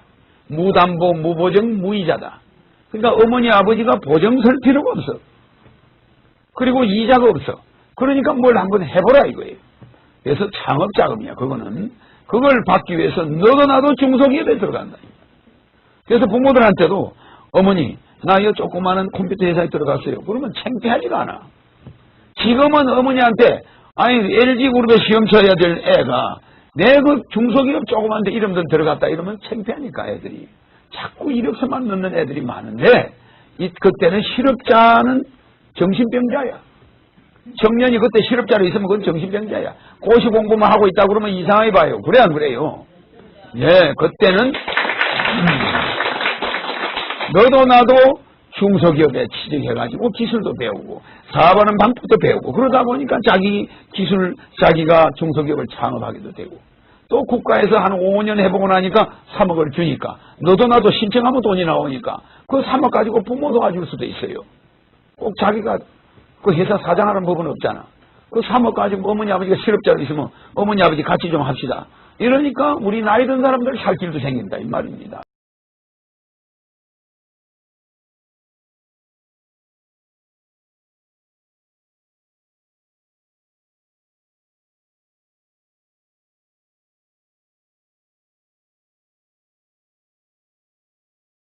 사회가 힘든 세상에 세금 좀 못 냈다고 해서 자동차 정지 번호판을 막 떼갈 때 정말 제가 정말 나라에 한일만 많이 했어요. 저 지금 후보님께 정말 후보님의 그 세금에 대한 공약에 제가 너무 감동을 받고 집에서 정말 운 적도 있습니다. 앞으로 세금을 더 어떻게 우리 국민을 위해서 해주실 건지 한번 여쭤보려 합니다.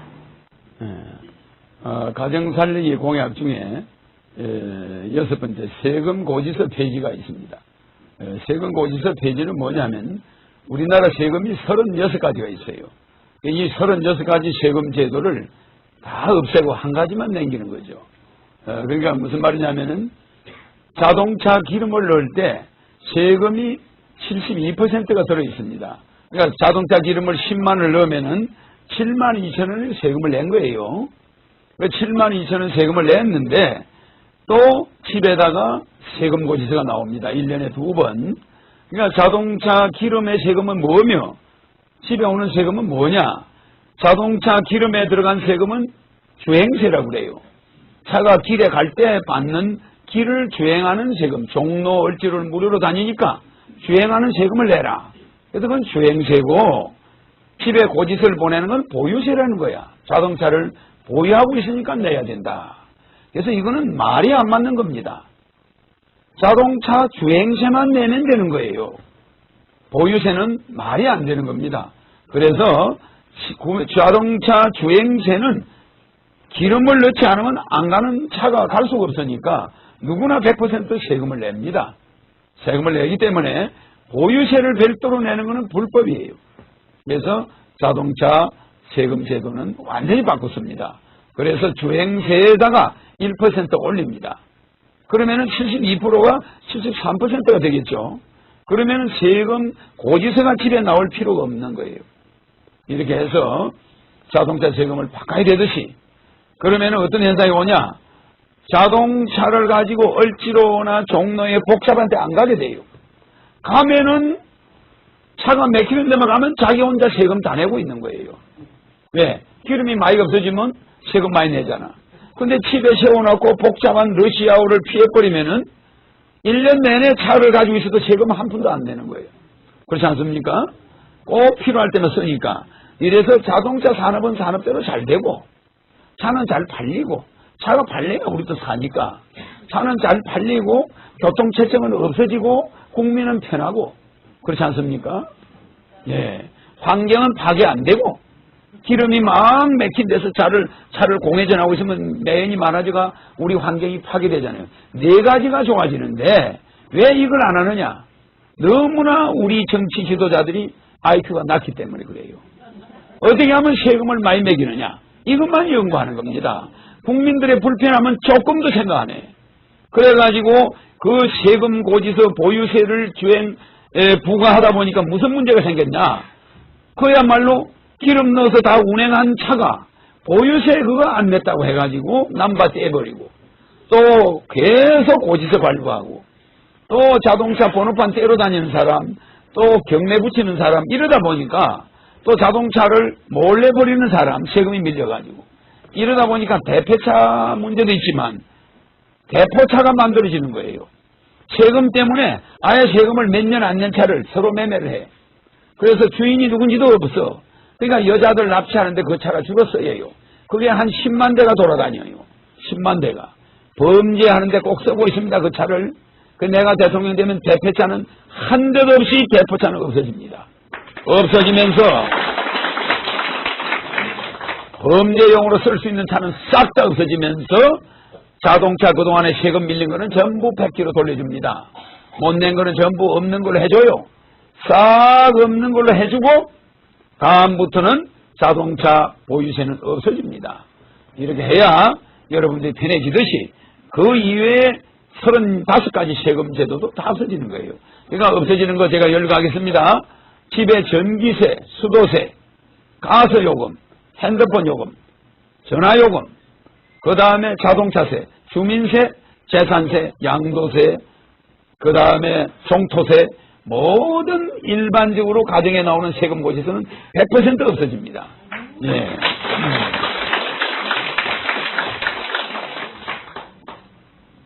제가 IQ가 430이라니까 사람들이 그걸 뭐 안 믿는 사람도 있겠습니다만은 미국의 대통령도 믿는데 우리나라 사람 중에는 뭐 의심하는 사람도 있지만 인터넷에 들어가 보면 알게 되죠.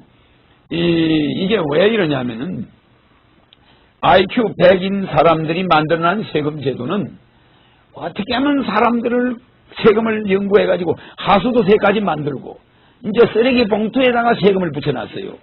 쓰레기 봉투에다가도. 그러니까 쓰레기 세금이죠, 말하자면.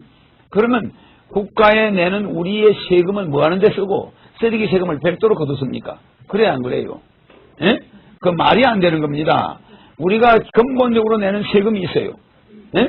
그 세금이 있는데 그 세금은 제쳐놓고 쓰레기 세금, 쓰레기 봉투 뭐 뭐든지 돈을 주고 사게 하는 겁니다. 그래서 이런 세금 제도를 싹 없애버리면은 세금이 어디서 나오냐? 아주 편하게. 즉 말하자면은 전기 5만 원, 핸드폰 5만 원. 그러니까 핸드폰이 집에 10대 있는 사람은 50만 원 덕을 보겠죠. 5대 있으면 25만 원. 전화 5만 원. 도시가스 5만 원. 또 수도 5만 원. 물론 수도는 2만 원 이상 쓰는 사람도 별로 없을 겁니다.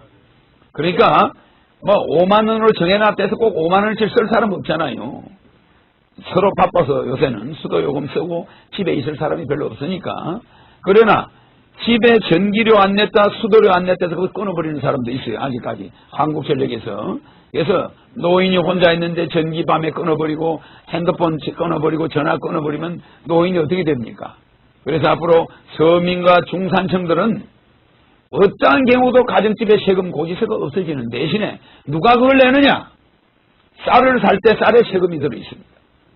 그러니까 서민들이 쌀 먹어봐야 얼마 먹습니까? 반찬 먹어봐야 생활비 얼마 안 쓰니까 모든 세금 고지서가 물건을 사는 데 들어있어요. 세금이. 소비세입니다. 그러다 보니까 부자들이 거의 없는 사람들의 전화요금, 핸드폰 요금 이걸 다 부담하게 된다는 거예요. 그렇게 됩니다. 그래서 한 달에 생활비 1,000만 원 쓰는 사람, 이런 사람들이 없는 사람들 중산층까지의 가정에서는 모든 세금을 다 내주게 되니까 결국 부자들이 때문에 우리가 자동차세나 전기요금이나 수도요금이나 이런 걸 다 안 낸다, 전화요금을. 이러니까 없는 사람들이 부자들을 좋게 보게 되죠. 그렇지 않습니까? 부자들은 없는 사람들이 적은 물건 팔아주니까 또 서민을 욕하지 않습니다. 그러니까 부자와 가난한 자가 서로 좋아하는 거예요. 근데 지금까지는 뭡니까? 나라가 부자가 되든 개인이 부자가 되든 우리 서민들한테는 일전 한 입을 안 줘요. 그러니까 원수처럼 돼야죠. 욕먹습니다. 그래서 제가 대통령이 되면은 부자들이 대우받고 서민이나 중산층은 부자들 때문에 생활비 적게 들어가 버리고 노인수당 50만 원, 100만 원 받아가지고 세금 고지서 그거 다 내고 나면 뭐가 남습니까? 절대 안 됩니다. 그래서 집에 들어가는 돈은 거의 없어져 버려요. 근데 여러분들은 지금까지 피해를 본 거야.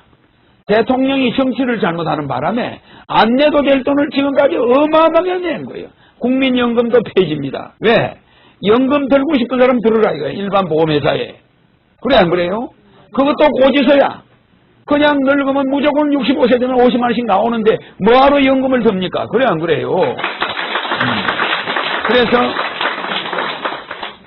이렇게 세금 고지서를 싹 폐지하면은 자 부동산 여성이 집 한 채 가지고 있다가 집 두 채 사고 세 채 사고 거기에 여성이 인생에 기대를 걸고 사는 사람도 있습니다. 그런데 아들이 5이 있다. 그러면 집 3채 정도 가지고 나중에 팔아서 다 애들 장가갈 때 집이 필요해요. 그거를 재산을 좀 늘려가다 보니까 이 사람은 집이 한 채 이상 있으니까 당신은 양도세 70%, 60%, 상속세 70% 이거는 국법의 헌법 정신에 어긋나는 겁니다. 현재 토지세, 종토세, 또 양도세 이거는 전부 없어집니다. 여러분들이 그런 세금을 거두지 않아도 세금이 남아 돌아가요. 사업하는 사람들만 세금 내게 합니다.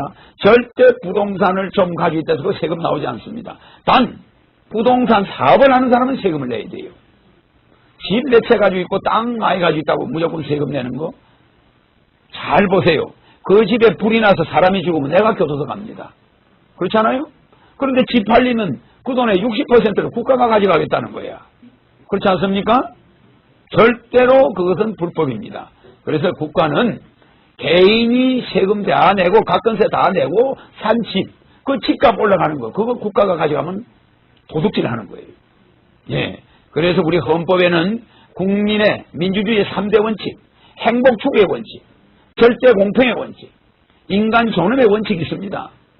절대 공평의 원칙이 뭡니까? 열심히 일한 사람은 집 3채 가지고 있든 4채 가지고 있든 그거 왜 우리가 뺏어와야 됩니까? 받지 못하게 되어 있습니다. 예. 또 그래서 그 절대 공평은 일 안 한 사람은 좀 못 살아도 일 많이 한 사람은 좀 잘 살아야 원칙입니다. 그래서 그 절대 공평의 원칙을 너무 어긋나게 하면 안 된다는 거. 그래서 부자가 가지고 있는 집을 팔았다. 니는 90것은 몇십억이 남았으니까 세금으로 몽땅 내놔라. 이런 것은 잘못된 것입니다. 그럼 누가 부자가 되려고 하겠습니까? 예, 이래서 자본주의의 3대 원칙과 민주주의의 3대 원칙이 헌법에 있습니다. 그 헌법에 자본주의의 3대 원칙은 또 뭐냐? 소유권 절대 원칙이 있어요. 자기가 가지고 있는 소유권의 10은 100% 자기 재산입니다. 어느 누구도 뺏어갈 수가 없는데 국가가 니 집 2개 가지고 있으니까 그거 60%는 내놔. 이거는 강도질 하는 거예요. 강도질. 당시 집 3채 가지고 있으니까 그 2개 집값에는 팔았으면 60% 내놔. 이거는 강도 취지예요. 예, 소유권 절대 원칙이 있습니다. 두 번째, 계약 자유의 원칙. 내가 1억에 산 집을 10억에 팔든 왜 국가가 그 개입해서 차익을 가져가야 됩니까? 예, 그 다음에 과실 책임의 원칙. 자본주의 국가에서는 자기가 재산을 가지고 있다가 그 빌딩에 불이 나서 사람이 다치면 자기가 다 보상해야 되고 교도소 가야 됩니다. 이와 같이 과실이 있을 때는 자기가 책임지기를 집니다. 예, 자기 자동차로 남을 다치면 자기가 책임지잖아요. 그래서 우리가 보험을 들잖아요. 이와 같이 과실 책임의 원칙, 계약 자유의 원칙, 소유권 절대 원칙이 자본주의의 3대 원칙인데 마치 여가 무슨 공산주의 마냥 세금을 노다지 가만히 있는 사람의 재산에 세금을 거둔다. 이건 잘못된 거다.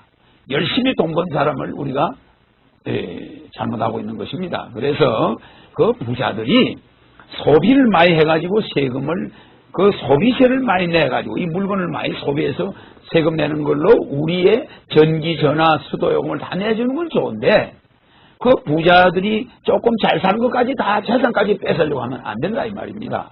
이래서 양도세 폐지해야 되는 거죠.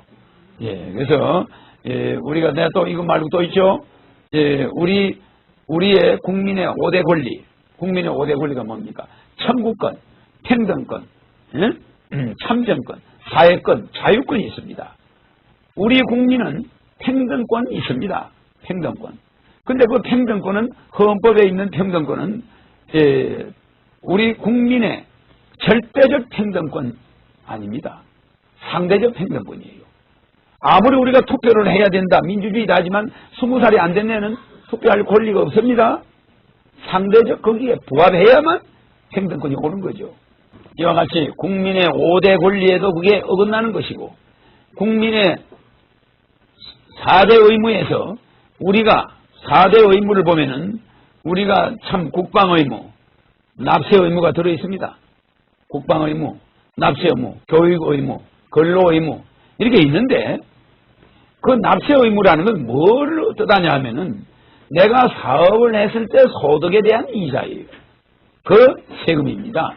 그런데 가만히 있는 사람이 부동산을 가지고 그 재산이 시가총액이 늘어났다 해서 거기서 세금을 가져가는 거는 이게 불법입니다. 그래서 나는 대통령이 되면은 부동산이 가격이 올라갔다 해서 거기서 세금을 거두는 이런 종토세 제도나 종합토지세나 그 다음에 양도세나 부동산 등기세나 이런 세금 제도는 전부 없애버립니다. 양도소득 때문에 못 냈다고 안위가 들어온 겁니다. 그런 문제에 대해서 어떻게? 그래서 내가 이제 대통령이 되면은 그동안의 양도소득세에 대한 법적으로 걸려있는 모든 부채 문제는 말끔히 해결됩니다. 그건 전부 없는 걸로 처리돼요. 집 몇십 열채 미만에 가지고 있는 이런 사람들에게 양도세 매기는 거는 안 된단 말입니다. 왜? 자녀가 10명 있으니까 내가 한 채씩 줄 거다 그러면 그만인데. 그래가 또 상속을 하면 또 상속세를 받아가는데 상속세도 폐지합니다. 예, 상속세가 있으면은 양도세가 있는 거랑 마찬가지야.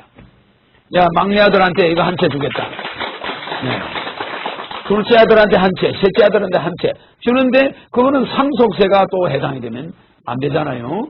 물론 상속세 규정이 몇 억 이상이다 이리 있지만 주택일 경우는 또 달라요.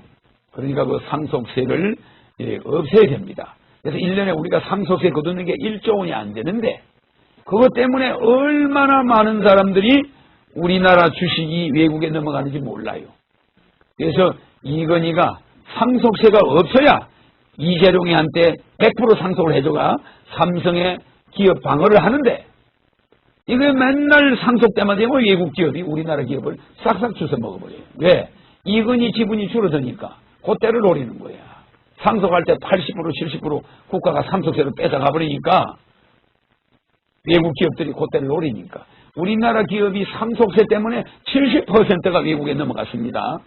그래서 나는 상속세 없애겠다는 거예요.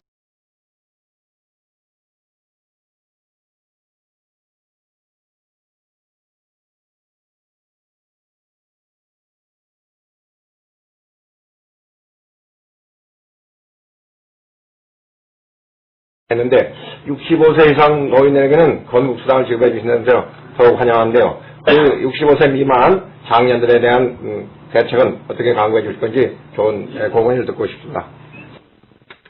65세 미만이 실업자가 40대부터 이제 실업자가 많이 생겨서 65세까지 참 어중간한 그 사람들이 많고 또 아까 말한 대로 그 사람들이 어떤 부채 관계에 시달리는 사람이 많아요. 일정한 수입이 있어도 어렵고 또 어떤 사업을 하자니까 은행이나 이런 데서 신용불량자로 돼 있는 사람도 많고 그래서 제가 미국에 루즈벨트가 한 그 뉴딜 정책 그 뉴딜 정책을 함으로 해서 미국의 대경제공황을 루즈벨트가 성공적으로 마무리하고 미국 헌법의 대통령은 2번 하게 돼 있는데 루즈벨트가 대통령을 4번 했습니다. 근데 이 4번을 한 것도 더 하라고 하는데도 루즈벨트가 물론 안 했습니다만은 그 사람이 그 뉴딜 정책을 할 때 국회의원들이 당신이 빨갱이 공산주의자가 아니냐 왜 국민들한테 이렇게 돈을 퍼주느냐 이렇게 시비를 걸었어요. 근데 나중에 알고 보니까 그 사람이 뉴딜 정책으로 그 어려운 사람들의 돈을 퍼주지 않았으면은 그 미국의 애들이 공부도 못하고 가정이 파괴되고 오히려 미국이 망할 뻔했다는 거예요. 차라리 그렇게 어렵고 곤란할 때는 가서 노동하고 무슨 일만 시켜주면은 그냥 돈을 전부 지급해 주는 거야. 말하자면 우리 7호 사업하고 조금 다릅니다. 그 미국의 뉴딜 정책은 7호 사업 정책이었습니다. 그래서 많은 곳에 국민들을 일을 시키면서 월급을 준 거예요. 이래서 미국의 대경제공황이 참 마무리되고 루즈벨트는 미국 역사에 남는 대통령이 됐어요. 근데 우리나라 대통령들은 절대로 뉴딜 정책을 쓰지 않는다는 거예요. 왜 그러냐? 건설업자들하고 짜고 건설업자한테만 집어주지 절대 국민 개개인한테 돈 나가는 거는 뇌물이 안 들어오니까. 어떻게 해서는 노인들한테 건국수당 주는 건 뇌물이 안 들어오니까. 예산 확보만 했다면 건설업자하고 밤중에 만나서 술 먹으면서 뭘 줄까? 예산을 내가 이만큼 확보했으니까 이걸 얼마를 줄래? 이러고 앉아있으니 우리나라가 이 모양이 되는 거예요. 그래서 한두 사람 입에 탁 털어넣어줄 것을 국민 전체에 넣어주겠다는 거죠. 그 돈을 그냥 줄 수 없고 하니까 산삼 뉴딜 정책이다. 전국에 호남평야나 김해평야 같은 대규모 쌀 생산지는 그대로 두고 기계로 농사 짓는 데는 그대로 두고 나머지 논밭은 전부 이제는 산삼 뉴딜 정책에 들어갑니다. 그래서 전국에 1000군데 정도의 산삼 뉴딜 단지가 만들어집니다. 거기에서는 산삼, 인삼, 약초, 특용작물 또 국민이 선호하는 건강식품 이런 것을 전부 생산합니다. 양배추, 물론 고추, 마늘까지 다 생산하는데 그것을 계획적으로 생산하는 거예요. 우리 국민 수량이 소요량이 얼마고 우리가 수출할 수 있는 것이 얼마고 이래가지고 농업진흥청에서 그것을 완전히 계획적으로 정말 인연농산물이 안 나오고 피해자가 안 나오게 아주 적절하게 그걸 딱 생산해서 외국의 이 웰빙 시대에 건강 웰빙 시대에 산삼을 세계적으로 수출하겠다는 겁니다. 그래서 대통령이 되는 즉시 농약 공장을 없애버리고 미생물 농약을 개발하니까 그걸 그냥 가서 씹어 먹어도 돼. 날걸 뜯어서 그냥. 그렇지 않습니까? 그러니까 거기서 나온 걸 가지고 약초를 만들어서 약을 때려 먹으면 몸에 좋은데 병이 났는데 지금 약초는 중국에서 온 농약 덩어리를 먹으니까 병 주고 약 주는 식이 돼요. 계속 금방 나은 듯 하다가 또 병이 걸려. 그러니까 우리는 지금 한약이나 양약이나 전부 농약 속에서 만들어진 거예요. 그래서 여러분들이 건강이 점점 악화되는 겁니다. 그래서 대한민국에는 농약 공장이 완전히 없어져야 우리가 묻는 물부터 시작해서 그게 전부 약이 되는데 지금은 우리가 마시는 물도 독이야. 독입니다. 그래서 나는 대통령이 되면은 농약 공장을 전부 없애버리고 우리나라에서 산삼 뉴딜 단지에서 나오는 모든 농산물은 일본과 중국이나 부자들이 서로 사가겠다고 막 예약 사태가 벌어져가 인터넷상으로 전 세계에서 예매를 해버려. 막 사과가 막 벌레지가 지나가고 활티고 이런 사과는 말짱한 농약 뿌린 사과보다 10배가 비싸요. 그런 시대가 온다 이 말입니다. 그거는 그냥 쏙쏙 닦아서 먹어도 아무 이상이 없는데 이거 그걸 반질반질 깨끗하게 광이 나는 이 사과는 먹으면 독약이잖아. 그래서 외국에서 그런 사과를 재배하는 사과는 우리나라 사람 먹지도 않지만 우리나라 농약 공장 없어졌다고 그러면 우리나라 사과 서로 사과 또 싸우고 우리나라 쌀 서로 가져가기 또 싸우고 우리나라 농민들이 왜 저리 못 살겠습니까? 얼마든지 잘 살 수 있어요. 그래서 산삼단지를 1000군데 만들어서 나이 제한이 없어 20살부터 100살까지 누구든지 들어가서 일할 수만 있으면 가서 일을 하는데 한 달에 먹여주고 재워주고 100만 원을 주는 거예요. 딱 3년 있으면 5천만 원을 만들어 올 수가 있어요. 부부가 같이 들어가면 여자 막사 남자 막사가 있으니까 밤에는 따로 살지만 낮에는 같이 만나는 거예요. 일할 때 만날 수 있으니까 부부가 같이 들어가서 3년 있으면 1억을 만들어 나와요. 또 노인수당 나와 건국수당이 나와. 그렇지 않습니까? 그러니까 생활의 걱정은 하나도 없어. 또 춘천에 가서 있다가 원주에 가서 있다가 뭐 자기 가고 싶은데 여행 가가지고 산삼단지만 들어가면 다 받아주니까 그래 안 그래? 그리고 낮에 일해주고 밤에 잠자고 하니까 14시간 정확하죠. 병 다 나버려. 공기 좋죠. 물 좋죠. 병 다 나버려. 농약 없죠. 그래 안 그래요?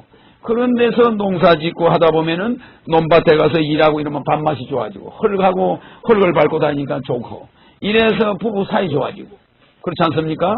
싸울 시간이 없으니까 떨어지니까. 그래서 산삼단지가 여러분들에게 산삼 뉴딜 정책으로 20대가 80대하고 한 방에서 자고 그리고 일요일 날은 유명한 강사가 와서 예배도 보게 하고 특강도 하고 이러니까 국민 의식 수준도 올라가고 그러니까 레크레이션도 하죠. 얼마나 좋습니까? 요가도 가르쳐주고 그러니까 그런 단지가 만들어지면 거기가 바로 천국입니다. 그래서 이런 그리고 거기는 군대하고 달라가지고 내가 들어가서 출퇴근도 되고 그것을 먹고 자도 되고 그리고 날짜는 하루 하다가 하루 쉬었다가 또 하루 하다가 이렇게 아무런 관련이 없어. 도장만 한 달 찍히면 한 달께 나와. 100만 원이. 도장이 절반 찍히면 50만 원 나오겠죠. 그죠?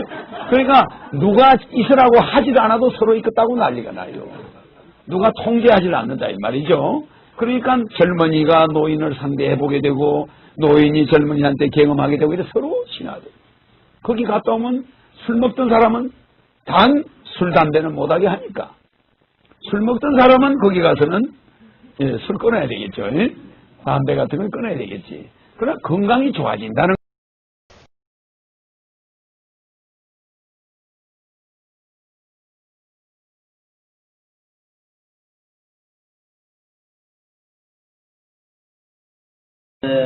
지금 현재 우리나라의 IMF 이후로 급격히 신용불량자가 2005년도 정부 통계가 약 400만이라고 나와 있고요. 잠재 신용불량자가 약 400만에서 약 800만 1000만이라고 그렇게 하고 있습니다. 이런 문제를 어떻게 해결하실 건지 보호자 답변을 듣고 있습니다. 잘 들었습니다. 신용불량자 구제는 지금 정부에서도 신속히 해야 되는데 이분들은 아직 이걸 전혀 안 하고 있습니다. 이거에 400만 신용불량자가 있다고 하지만은 그 400만 신용불량자의 가족 그리고 거기에 보증을 쓴 사람 이래가지고 한 1500만 명이 연루가 돼 있어요. 그 사람이 법률적으로 그 사람 하나만 제재받는 게 아니고 그 주변에 보증 쓴 사람들도 전부 고지서가 통지서가 날라오고 압류하고 이러니까 민사적으로 볼 때 독일이 통일되고 나서 동독에 있는 땅값 때문에 땅 찾는다고 재판 걸어서 그것이 앞으로 재판이 150년 동안 걸린다고 그러지만은 우리는 이 400만 신용불량자 때문에 법원이 말입니다. 판사들이 재판하는 양이 어마어마하게 밀려 있습니다. 그러니까 거기에 불려다니는 사람은 400만 명이 신용을 어겼는데 거기에 보증선 사람 이래저래 해가지고 거기 연루된 1500만 명이 불려다녀요. 상당히 이 문제가 심각한데 저는 대통령이 되면은 신용불량자 자신들 모르게 그 신용불량이 있은 그 은행에서 20년 동안 자동으로 무이자 융자가 되도록 해서 한 달에 몇만 원씩만 내도록 해서 신용불량은 즉시 해결되도록 그렇게 조치해서 경제활동을 우선적으로 할 수 있게 할 겁니다. 지금 법원에서 하고 있는 그런 신용불량자 구제 문제는 법률 지식이 없는 사람들로서 또 신용불량자로서 쫓기는 입장에서 도저히 할 수 없는 일이고 그런 정책을 만들어내는 공무원들, 정치인들이 더 문제입니다. 그건 있을 수가 없는 거예요. 그거는 그중에 국민들을 속이고 기만하는 거예요. 이렇게 여러분들을 구제할 게 있는데 여러분들이 왜 못하느냐 이러면서 실제 400만 신용불량자는 줄어들지 않게 만들어 놓은 거죠. 그러니까 그림의 떡이죠. 그림의 떡. 그래서 이런 제도는 저는 과감하게 없애버리고 신용불량자를 근본적으로 이제 이번에 구제하고 다음부터는 장년 실업이나 청년 실업 문제가 해결되니까 신용불량자 문제는 완전히 이제 없어지게 되겠죠.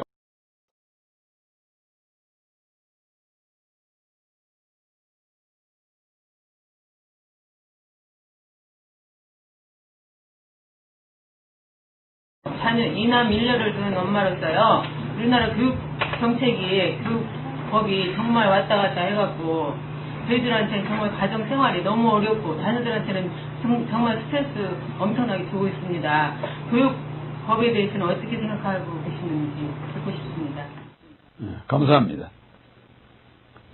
저는 가정 살리기 그 10대 공약 중에서 교육 공약이 아주 특이합니다. 고등학교 1학년 때부터 3학년까지 전공 한 과목만 공부를 하게 해가지고 사교육비가 일단 다 없어집니다. 사교육비가 없어지고 고등학교 1학년부터 3학년까지 전공 과목만 전공하게 한 과목만 시험을 쳐서 대학에 들어갈 때는 또 한 과목만 시험을 칩니다. 그러니까 대학의 본고사가 부활됩니다. 그 다음에 지금 하고 있는 수능고사가 폐지됩니다. 그러니까 내가 음악을 하는데 수학 영어를 100점을 받아야 서울대 음대를 가는 거 없어집니다. 그래서 서울대 음대 가서 실력으로 대결하는 겁니다. 음악 실력. 이러기 때문에 고등학교 때 음악만 시험을 치는 거예요. 대학을 갈 거니까. 나머지 15과목은 교육만 받으면 돼요. 수업만 참여하면 되죠. 그러니까 굉장히 본고사 제도가, 그러니까 지금 가지고 있는 우리 이 열린당에서 하는 산불 정책은 없어집니다. 그러니까 고등학교 평준화 없어집니다. 모든 대학이 본고사가 도입되니까. 그 예를 들어서 아인슈타인이 서울대 수학과를 가기 위해서 우리나라 와서 수능고사를 보면 대학을 갈 수 없습니다. 빵점입니다. 수학은 잘하는데 영어나 물리나 뭐 이런 거에 대해서 못하는 게 많이 있어요. 그러니까 대학을 못 가게 돼요. 그러니까 아인슈타인이 수학만 시험을 친다면 서울대 1등으로 들어갈 수 있죠. 이와 같이 우리나라 대학 교육이 서울대학이 세계에서 100위권에서 80위권에 왔다 갔다 합니다. 이게 왜 이러냐면은 외국은 노벨상을 받는 사람이 계속 나오지만 우리는 안 나와요. 왜? 만물 박사가 돼야 되니까. 고등학교 때 16과목을 다 시험을 쳐야 되고 수능고사를 봐야 되니까. 과외비만 없애고 실제 애들 교육은 망쳐버려요. 그래서 고등학교 평준화 폐지, 수능고사 폐지, 본고사 도입, 기여입학제를 도입합니다. 왜? 대학에 기여입학을 도입해야만 국민학교부터 대학까지 모든 등록금과 학교에서 먹는 급식비가 무료인데 앞으로 그 등록금을 전부 안 받습니다. 그걸 안 받으려면 국가 예산에서 기여 입학을 하는 사람들이 돈을 가지고 오면은 많은 도움이 되지 않겠습니까? 그래서 기여 입학을 하는 비용은 각 대학이 모아가지고 국가로 줘야 됩니다. 국가로 줍니다. 왜? 국가가 교육비를 다 부담하니까. 그래서 개인이 가져가는 게 아닙니다. 개인 대학이. 그래서 내 아들을 어디다 넣겠다. 내가 돈을 얼마 내놓겠다. 그러면 국가에서 심사해서 넣어주는 거예요. 그 돈을 국가에서 우리 없는 사람들이 그 애들 교육비로 쓰는 겁니다. 그래서 지금 하고 있는 산불 정책은 전부 폐지입니다. 그래서 이런 교육 정책을 발상한 그 교육 담당자들은 나중에 제가 전부 알아서 처리할 겁니다. 도저히 용서할 수 없고. 그래서 고등학생들이 어머니가 콩나물을 다듬고 있으면은 지금의 어머니들은 어떻게든 15과목을 공부해야 되니까 절대 콩나물 못 다듬게 합니다. 그러나 자기 전공 과목 한 과목만 대학에 시험 치는 애들은 과외할 것도 없지만은 그래도 어머니의 콩나물 다듬는 것도 좀 도와주고 그래도 어머니하고 좀 밥도 같이 하고 이렇게 해서 여성들이 결혼했을 때 토스트만 먹이지 않아도 되는 그런 여성으로 바뀌는데 지금은 사람을 아주 버려버려요. 그래가지고 애들이 자살 세계 1위입니다.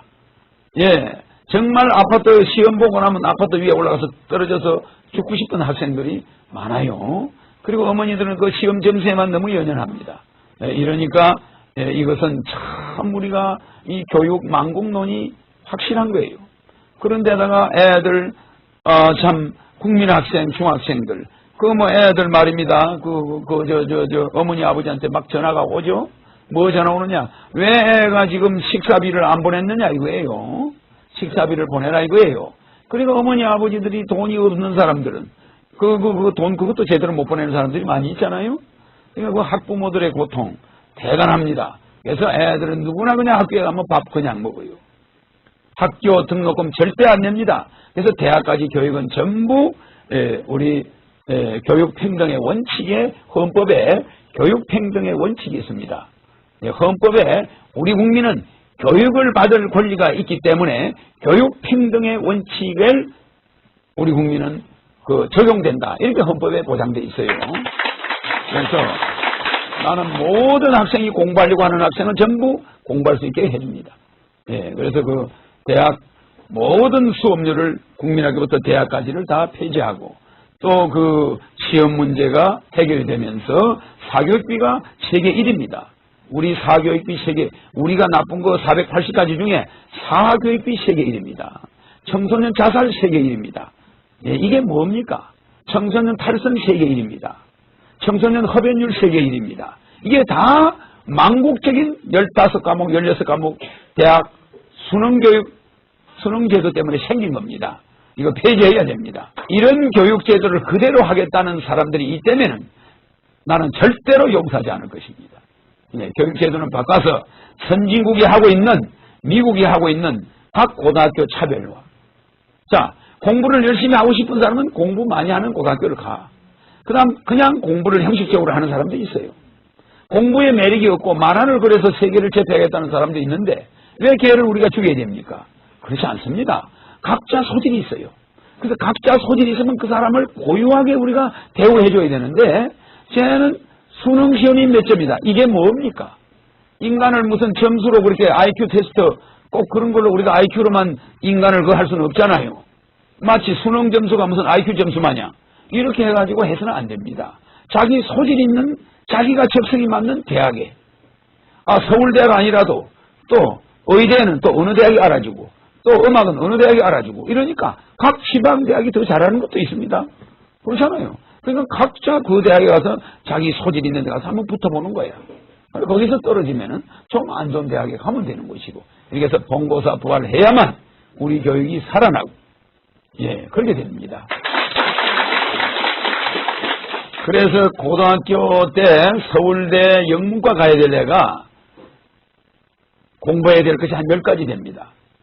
자, 말하자면 단어, 독해, 문법, 토익, 뭐 해서 한 10가지는 전부 공부해 나가야 되는데 이 고등학교 때 15과목, 16과목을 다 만점을 받아야 서울대 영문과를 갈 수 있으니까 이거 하다 보니까 영어 공부를 소홀하게 할 수 있어요. 그 영어 단어를 고등학교 때 2만 단어 이상 그걸 암기를 해야 되는데 그 수구를 갖다가 하고 3,000개, 2,000개를 해야 되는데 이건 못하는 거야. 또 거기다 회화를 또 많이 해야 돼요. 고등학교 때 해가 굳어버려요. 근데 회화를 많이 해야 되는데 고등학교 때 무슨 수능고사인가 그거 하느라고 엄청나게 고생을 하니까 그 수능시험 때문에 영어를 소홀히 하게 됩니다. 이러다 보니까 서울대 가면은 영어가 형편없습니다. 자, 고등학교 때는 정신 통일이 되는데 대학교 1학년 딱 들어가면 어머니나 아버지 중에 한 사람이 실업자가 되든지 몸이 아프든지 또 누가 돌아가시든지 이래가지고 가장이 돼야 될 애들이 있어요. 그래야 또 아르바이트를 해야 되네. 또 군대에서 오라고 독촉장 오네. 또 여자가 나타나서 연애하자고 그러네. 그래서 우리는 지금 웃지만은 이게 참 웃을 수 없는 심각한 문제입니다. 그러다 보니까 이 젊은 사람들이 대학에 들어가 놓으면 마음이 떠요. 일단 뜬 상태에서 단어를 배우려고 한다, 수구를 한다, 회화를 배우려고 한다. 이거 도저히 안 됩니다. 약속 핸드폰은 또 한 사람마다 다 있어가지고 이리 와라 저리 가라 전화는 와서 메시지 와서 하니까 단어가 외워집니까? 옛날에는 내가 단어를 외울 때는 10시간 앉아있으면 10시간 동안 전화 한 통이 없잖아요. 전화가 걸고 싶어도 물론 전화가 없었지만은 그런데 지금은 핸드폰이 있잖아요. 또 메시지가 막 옵니다. 그러니까 애들이 이게 머리가 들어가지는 않는 거예요. 그러니까 우리 대학 교육은 망쳐버립니다. 그래서 대학의 지금 교육은 형식적인 교육이에요. 왜? 장강하려고 가는 교육입니다. 대학 졸업장 받아야 장강하니까. 이거 이래가지고는 우리나라가 경제적으로 발전될 수가 없어요. 모든 기술을 미국에서 사오고 작년에 미국이 전체 수출에서 적자가 1,000억 불이 넘는데 그 사람들이 뭘로 흑자를 메꾸느냐, 흑자가 되느냐. 그 사람들이 우리나라에서 받아가는 지식료. 그걸 뭐라고 그럽니까? 로얄티라고 그럽니다. 로얄티. 로얄젤이 마냥 쏙쏙 뽑아가요. 우리나라에서 진짜 로얄젤리는 그 사람들이 뽑아가 버려요. 그럼 우리는 껍데기만 안고 있는 거야. 껍데기만. 그럼 왜 그 사람들이 가져가? 거기에 전 세계의 머리 좋은 애들은 거기 전부 유학 와가지고 거기에서 전부 특허를 내니까 그 사람들은 지적 소유권이 세계 1위야. 지적 소유권. 그 지적 소유권 세계 모든 지적 소유권의 70%를 미국이 가지고 앉아 있으니까 우리가 컴퓨터 한번 탁 뒤들면 빌 게이츠가 또 탁 얼마 가져가 버리네요. 아, 그렇지 않습니까? 거짓말 하는 거 아닙니다. 우리가 컴퓨터 한번 딱 두드리고 우리가 볼펜 뭘 한번 탁 하면은 아니 우리가 콜라 한 잔을 탁 마시면 코카콜라가 탁 로얄티를 가져가 버려요. 그러니까 우리가 쓰는 모든 기계의 모든 재료에는 그 사람들의 지적 소유권이 들어있는데 우리나라는 지적 소유권 하나 만들려고 하니까 항우석 씨를 죽여버리는 거야. 대학 교수들 논문 믿을 수 있습니까? 항우석 교수의 논문은 그게 믿을 수 있는 논문입니다. 거기서 일부 잘못된 것이 있다 하더라도 대학 교수들이 딴 데서 논문 뺏긴 것보다는 항우석 교수의 논문은 개를 복제하는 데 성공했어요. 그거 어느 정도 해서 우리나라가 세계를 제패하는 그런 원동력이 될 수 있는 겁니다. 근데 우리가 지적 소유권 하나 만들려고 하니까 그걸 다 죽여버리고 우리나라가 지적 소유권을 모두 생명공학에 대한 지적 소유권을 미국에 양보해버리고 우리가 항복해버린 거예요. 그래서 우리가 한 교수를 죽일 때 우리는 생명공학에 대한 거는 전 세계에 항복을 해버린 거예요. 항복. 그러면 우리나라 서울대에서 그런 인재가 하나 나올 만하면 죽여버리는데 그거는 옛날 그 사람이 옛날 그런 고등학교 평준화가 아닐 때 교육받은 사람이니까 그런 인재가 하나 나왔던 거죠. 지금 교육받는 애들 그런 인재가 나오겠습니까? 불가능합니다. 예. 왜? 수능고사 보느라고 16과목 다 깨뚫으라고 되겠습니까? 안 돼요. 그렇기 때문에 우리 교육이 진짜 대학 교육이 살아나려면 전공적으로 잘하는 걸 고등학교 때부터 전공하게 해가지고 대학에 가서 또 전공을 해버리면 우리는 세계 지적 소유권을 우리가 1위로 올라갈 수 있는 두뇌가 있는 민족입니다. 이 좋은 머리를 갖다가 우리 청년들의 그 좋은 머리를 우리는 죽여버리고 있는 거예요. 교육이라는 이름으로. 그래서 내가 이렇게 생각해보면 잠이 안 옵니다. 잠이 안 와요. 그런데 어린 중학교 위에 요렇게 올라서 아파트에서 내려다보면 중학교 옥상에 전부 담배를 피고 있는 거예요. 중학생들이 앉아가지고. 하루도 안 빠지고 담배를 피고. 선생이 올라와서 호루라기 부는 선생 하나도 없어. 담배 연기가 모락모락 올라가는데도 밑에서 선생이 아예 쟤들은 털린 애들이야. 이러고 놔둬버려요. 걔들이 왜 담배 핍니까? 고등학교 갈 거 생각하니까 잠이 안 오거든. 제가 뭐 이렇게 지적한다고 해서 우리 젊은 네티즌들이 저를 나쁘게 보면 안 됩니다. 나는 우리 청년들과 젊은이들을 교육에서 해방시켜주고 우리나라의 이 우수한 머리를 지적 소유권을 세계적으로 우리가 장악해서 그 사람들은 무역 수지 적자 하나도 경상수지에서 몇천억 불 흑자를 내는 게 미국입니다. 이 로얄티는 무역 수지에 안 들어가고 경상수지에만 들어갑니다. 로얄티라는 건 우리가 특허권을 가지고 외국에서 받아오는 거는 무역에 들어가는 게 아닙니다. 무역은 물건만 주고받아야 돼요. 지적 소유권은 경상수지라고 그럽니다. 경상수지에서 어마어마한 흑자를 미국이 보고 있습니다.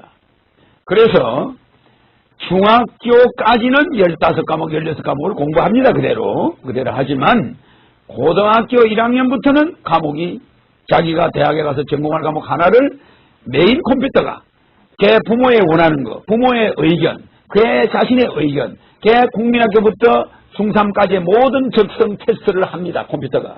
그 메인 컴퓨터와 부모가 원하는 거 이런 게 전부 들어가서 기계에서 작동돼서 중앙 메인 컴퓨터에서 걔 적성이 나옵니다. 그러면 걔대로 가야 돼요. 그대로 가야 됩니다. 중간에 자기가 바꿀 수는 있습니다. 메인 컴퓨터에서는 내가 영문과를 가야 되는데 나는 영문과가 싫습니다. 이렇게 할 수 있습니다. 네, 그건 할 수 있으나 가능하면 그걸 따라가는 걸 원칙으로 합니다. 그래서 잘 보시면은 예를 들어서 의과대학을 가겠다. 그러면 의과대학을 가기 전에 의대에 들어가서 정해지는 게 따로 있습니다. 의대 가서 나는 치과대학을 하겠다. 나는 뭐 치대가 좋다. 나는 뭐 정형외과를 가겠다. 나는 심리학과 뭐 참 정신과를 가겠다. 나는 외과를 가겠다. 이런 게 있지 않습니까? 그런데 모든 의사들이 성형외과만 하겠다는 거예요. 외과 의사가 안 되겠다는 거야. 그렇지 않습니까? 이럴 때는 그 학생의 의대 성적 순위에 따라서 딱 강제 배정이 됩니다. 지금까지 자기가 정형외과 가겠다 이렇게 했지만 절대 안 됩니다. 의대 본과 과정 1학기에 이미 그것이 정해져 버려요. 컴퓨터에서. 그러면 자기는 무조건 그 과를 가야 돼. 이 사람은 심리학과 쪽에 점수가 좋으니까 너는 정신과 의사 해야 돼. 이러면 변동할 수가 없어요. 이렇게 대학 과정에서도 물론 중앙 메인 컴퓨터에서 자기 전공을 컨트롤하겠지만 너무 과잉되는 인력은 생산하지 않겠다는 거예요. 너무 의사가 남발되거나 너무 변호사가 남발되거나 너무 판검사가 남발되거나 이런 건 이제 하지 않습니다. 다만 교육제도에서 지금의 판검사 제도는 완전히 바꿨습니다.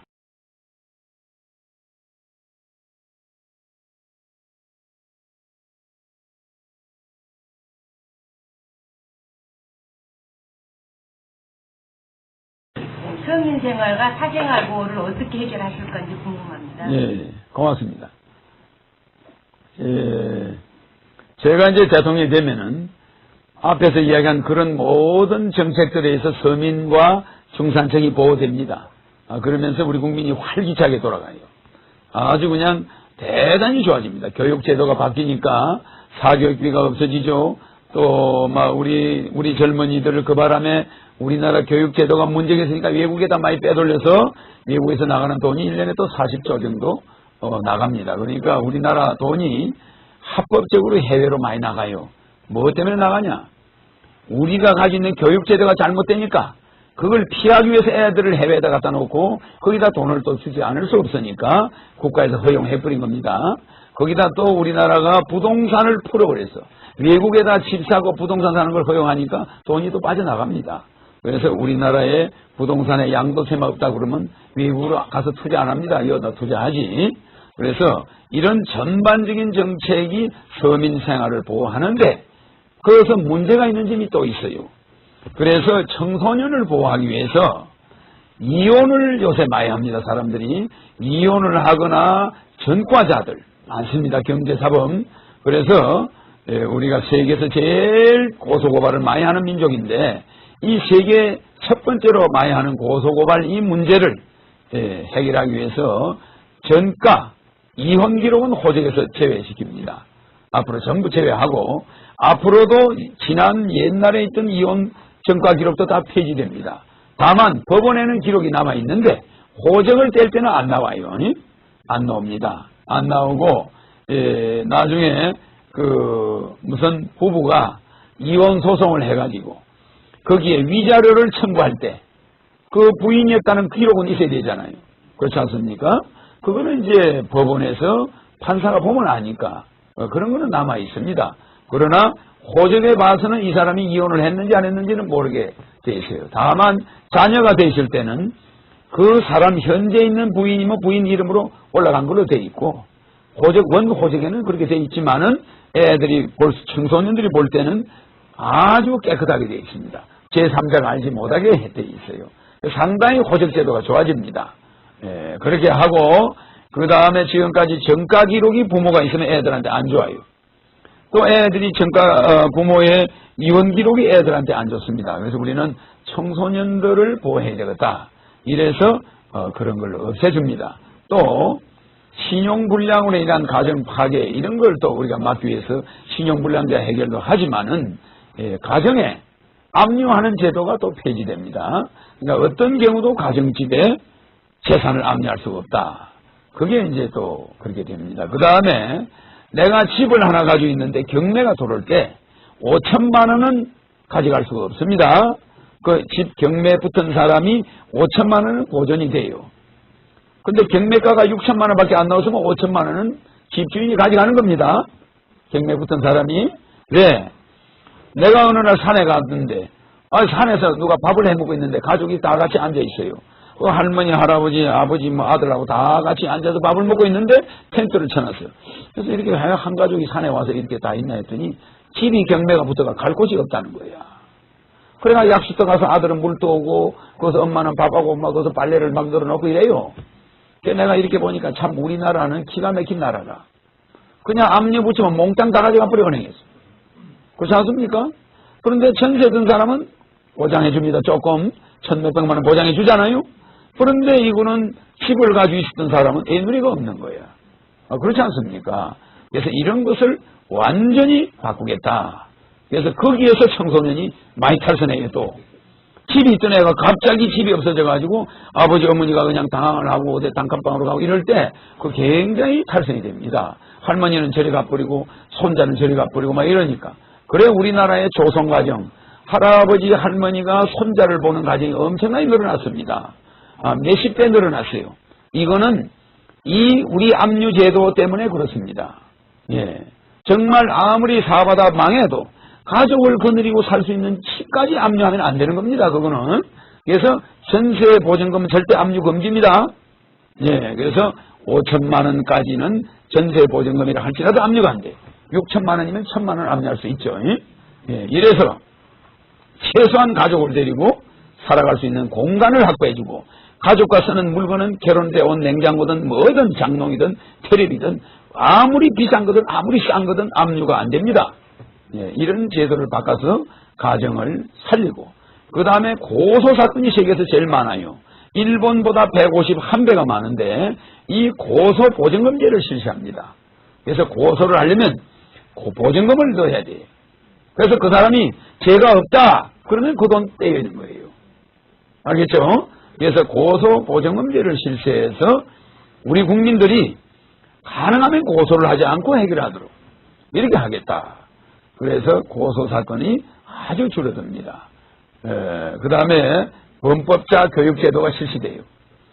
교통 위반했을 때 여러분들이 지금 가로등, 신호등 우리가 위반했다. 이거 자기도 모르게 카메라가 찍었는데 지금은 5만 원, 3만 원 이러면 그거 10분질로 줄어듭니다.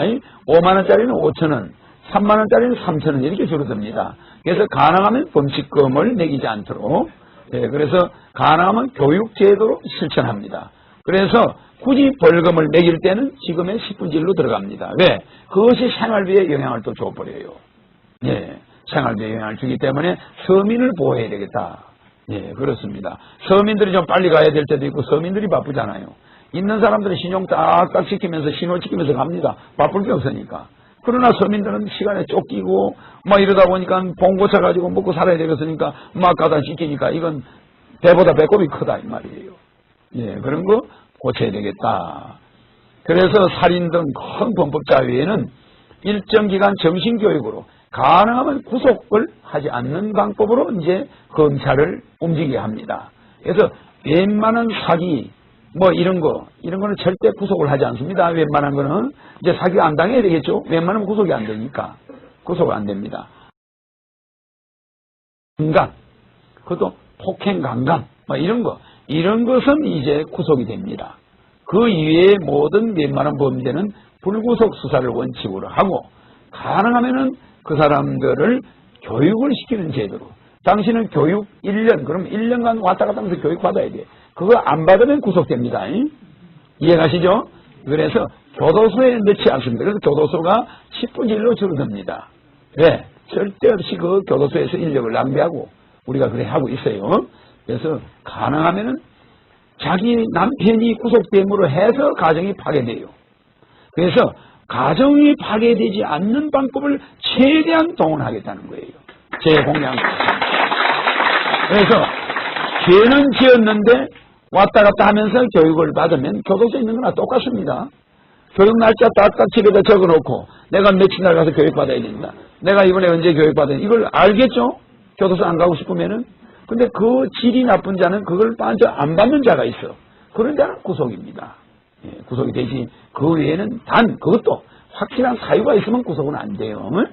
몸이 아팠다거나 어디 지방 출장을 갔다거나 뭐 이래서 정부득이한 경우는 사유서가 있으니까. 그래서 국민을 가능하면 전과자로 안 만들겠다.